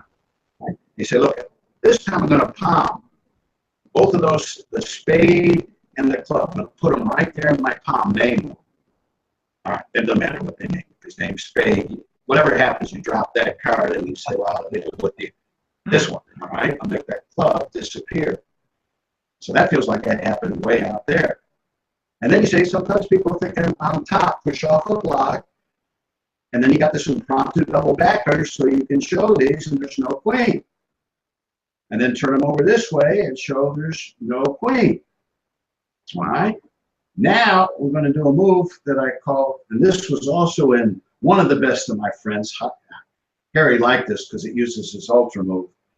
And I'm going to do the ultra move to make a card vanish. And so what I do is I get a heel break, just like we did in the Rumfield move. So I do and I do that so I never get a double. That's because sometimes you get two cards stick together. Now when I do the ultra move, I put this on an angle and I rotate my thumb. It rotates so there's very little motion and it doesn't go flying in the back. Carrie just did that. And you can sometimes get a little flash. So I actually just kind of rotate it around there so there's very little movement. But I'm doing that. I said, I'm going to pound this again just like before. Oh. So I've done the ultra move, so we're here and we're here, but that's the real situation. And then you're just going to roll it and let your fingers push it back in the deck and say, let's make it disappear right about there. And so it's gone. So you got another visual advantage. Wow. So everybody thinks she's on top. Now just flop these over, but this time flop them over at an angle so you can get a break. And then you just run down and say, no queens on top. Now we're going to do this little add-on, nothing on top. So I'm lining these up with my break, and so now I pick up my break. So no queens here, but I just added them right there. Okay? Then I say, then I flop all of these over. Let's check the bottom, and I run through the rest of the deck and say no queens there. Got a deck of cards that's queenless. So now this is the situation on top. Okay. So just do a double buckle and ask them to say stop. You say, we're going to break the deck right here where you said stop. Add on the two that you just had the double buckle. You say, we're going to look at the top cards. We're going to look at the bottom cards and make sure there's no queens. So you show no queens there. They got this impromptu double decker right here. And you come away, no queens here. And we do the same add-on we just did a second ago, but now you're only going to add two instead of four.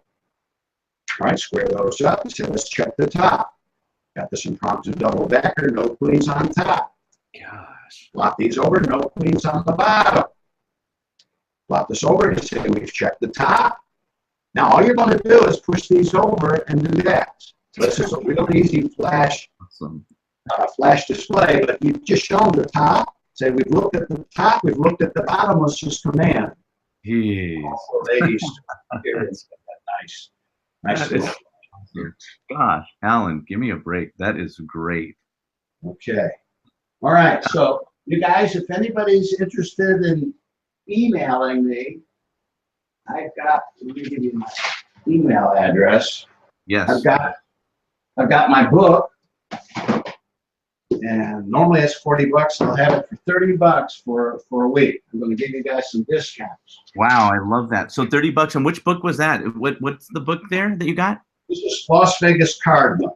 This Okay, has got two really good Mendex routines in it. One's by me called Ackerman's Opener. It's got some really great coloring, and then there's one that Jared does all the time. A lot of guys use professionally by Steve Ellis, Last Trick in the Book, which is just a wonderful, wonderful Mendex. So $30 for Las Vegas Cardma.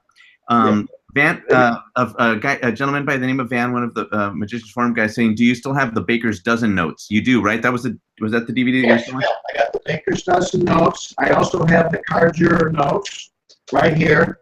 And normally these are $30. I'll let them go for 20.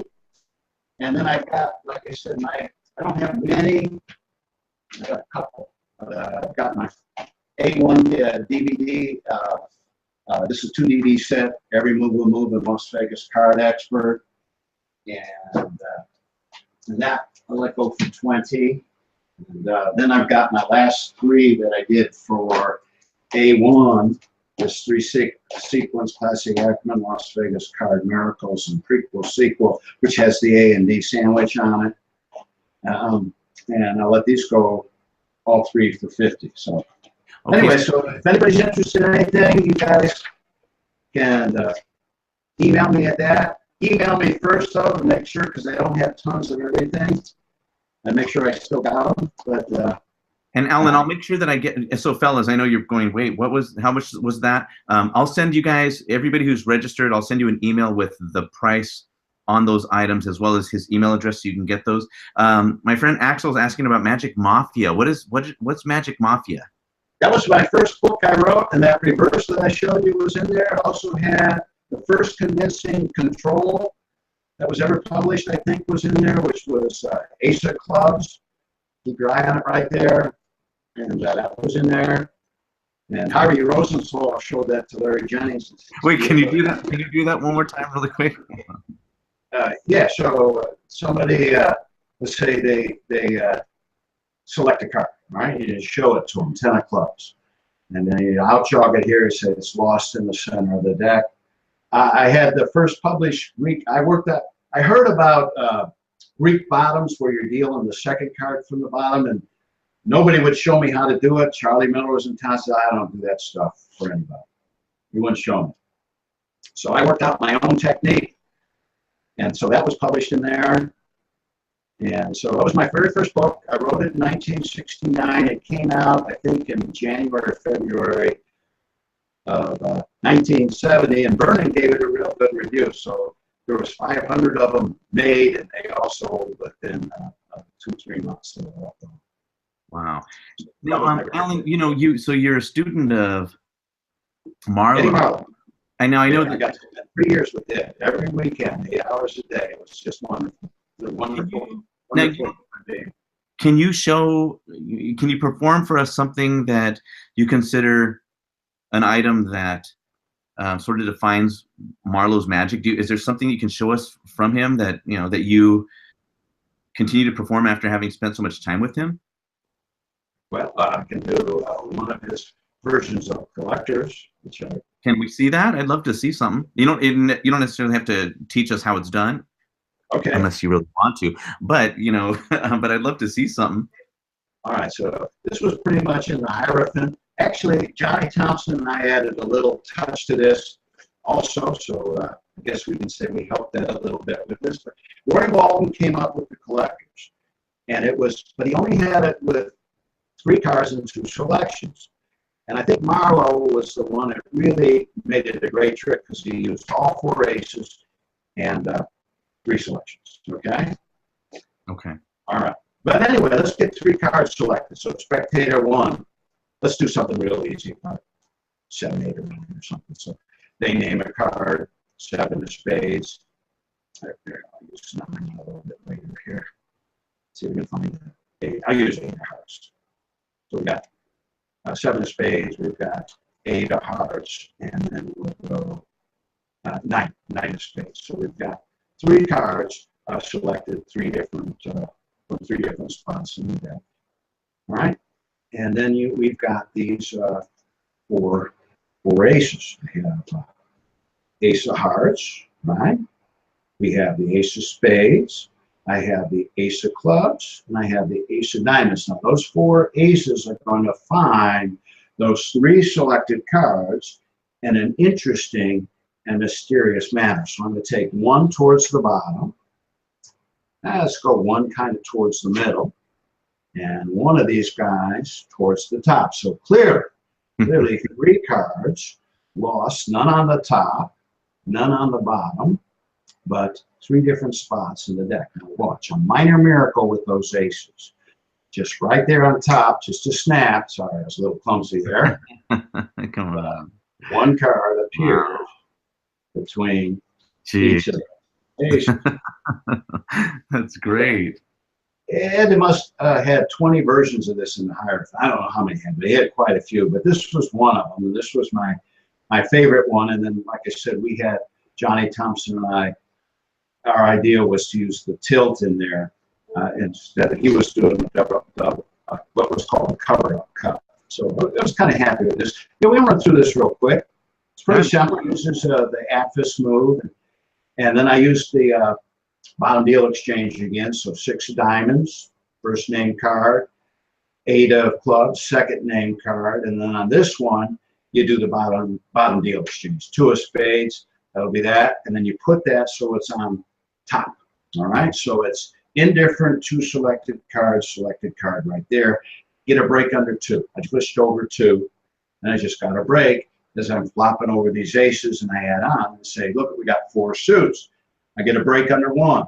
So I say ace of diamonds, ace of clubs, ace of hearts, ace of spades. So there's the Atlas. So I got one there and the other two right there. That's my situation. Put those there. Now I set up for tilt, 2. So I picked up 2 and 2. And when you're doing tilt, hold your hand down this way. Now it's not going to flash anywhere unless somebody's behind you. This one goes really towards the bottom and flop these over. And then this one goes loaded between one ace. This one goes loaded underneath the top card. And then get this beautiful display of 3 cards lost in different spots. Are all those in tilt position? All of those? No. Remember, the first card was the next card. So I really lost that one towards the bottom. Okay, gotcha. And the other 2 just got fed in between those aces. Oh, so there's one and one's there. Really? So, okay. So let's do that again. So we had 1 jump card there. So when I pick up, I get a break under 2, and then I get a break under 1. So I got a triple 2 breaks there, all right? But I hold my hand this way, so I don't have bad angles. Gotcha. Now that really goes in the bottom. Mm-hmm. Flop things over. This goes loaded on the bottom one, and this one gets loaded on the top one. So it looks like you got 3 cards, 3 different spots. Mm-hmm. Then you just say, hey, none on the top, none on the bottom. So you got rid of the junk card. Now you pick up your aces, you say a minor miracle. This time I did half drop them, and you give them that nice display. And you got the 3 cards, selected cards, right in there between the 8 aces. And so Carlo at his best. That's so awesome. Now, Allan, have you met?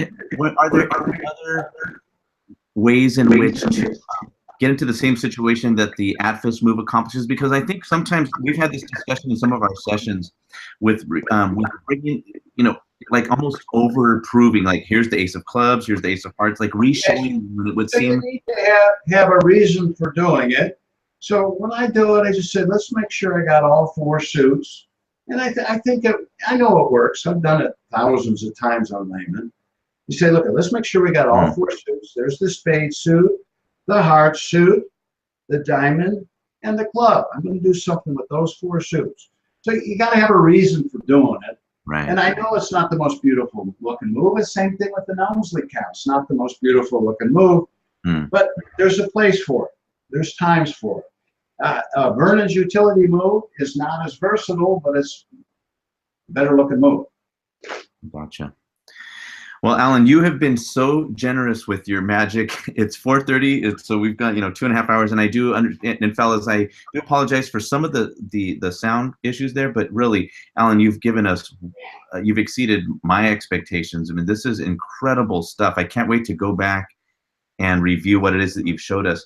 But I do want to respect your time, and so fellas, I think that I'm going to have to put this thing to rest here. But I thank you again for supporting our lectures. Really, I'm indebted to Howard Hamburg for introducing me to Allan, as well as, like I said, Raphael Benatar, who will be doing a lecture for us in December. And I actually have some other gentlemen in mind, somebody who he knows from Rome. So Howard, thank you so much for introducing these great magicians to us.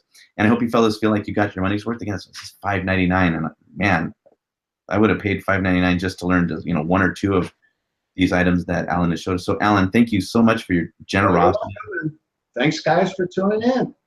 Yeah, and I will send you guys out a link, or I'll send you the list of the items that Allan is offering to us and the prices there, and get you his email address so you can send him some money via PayPal.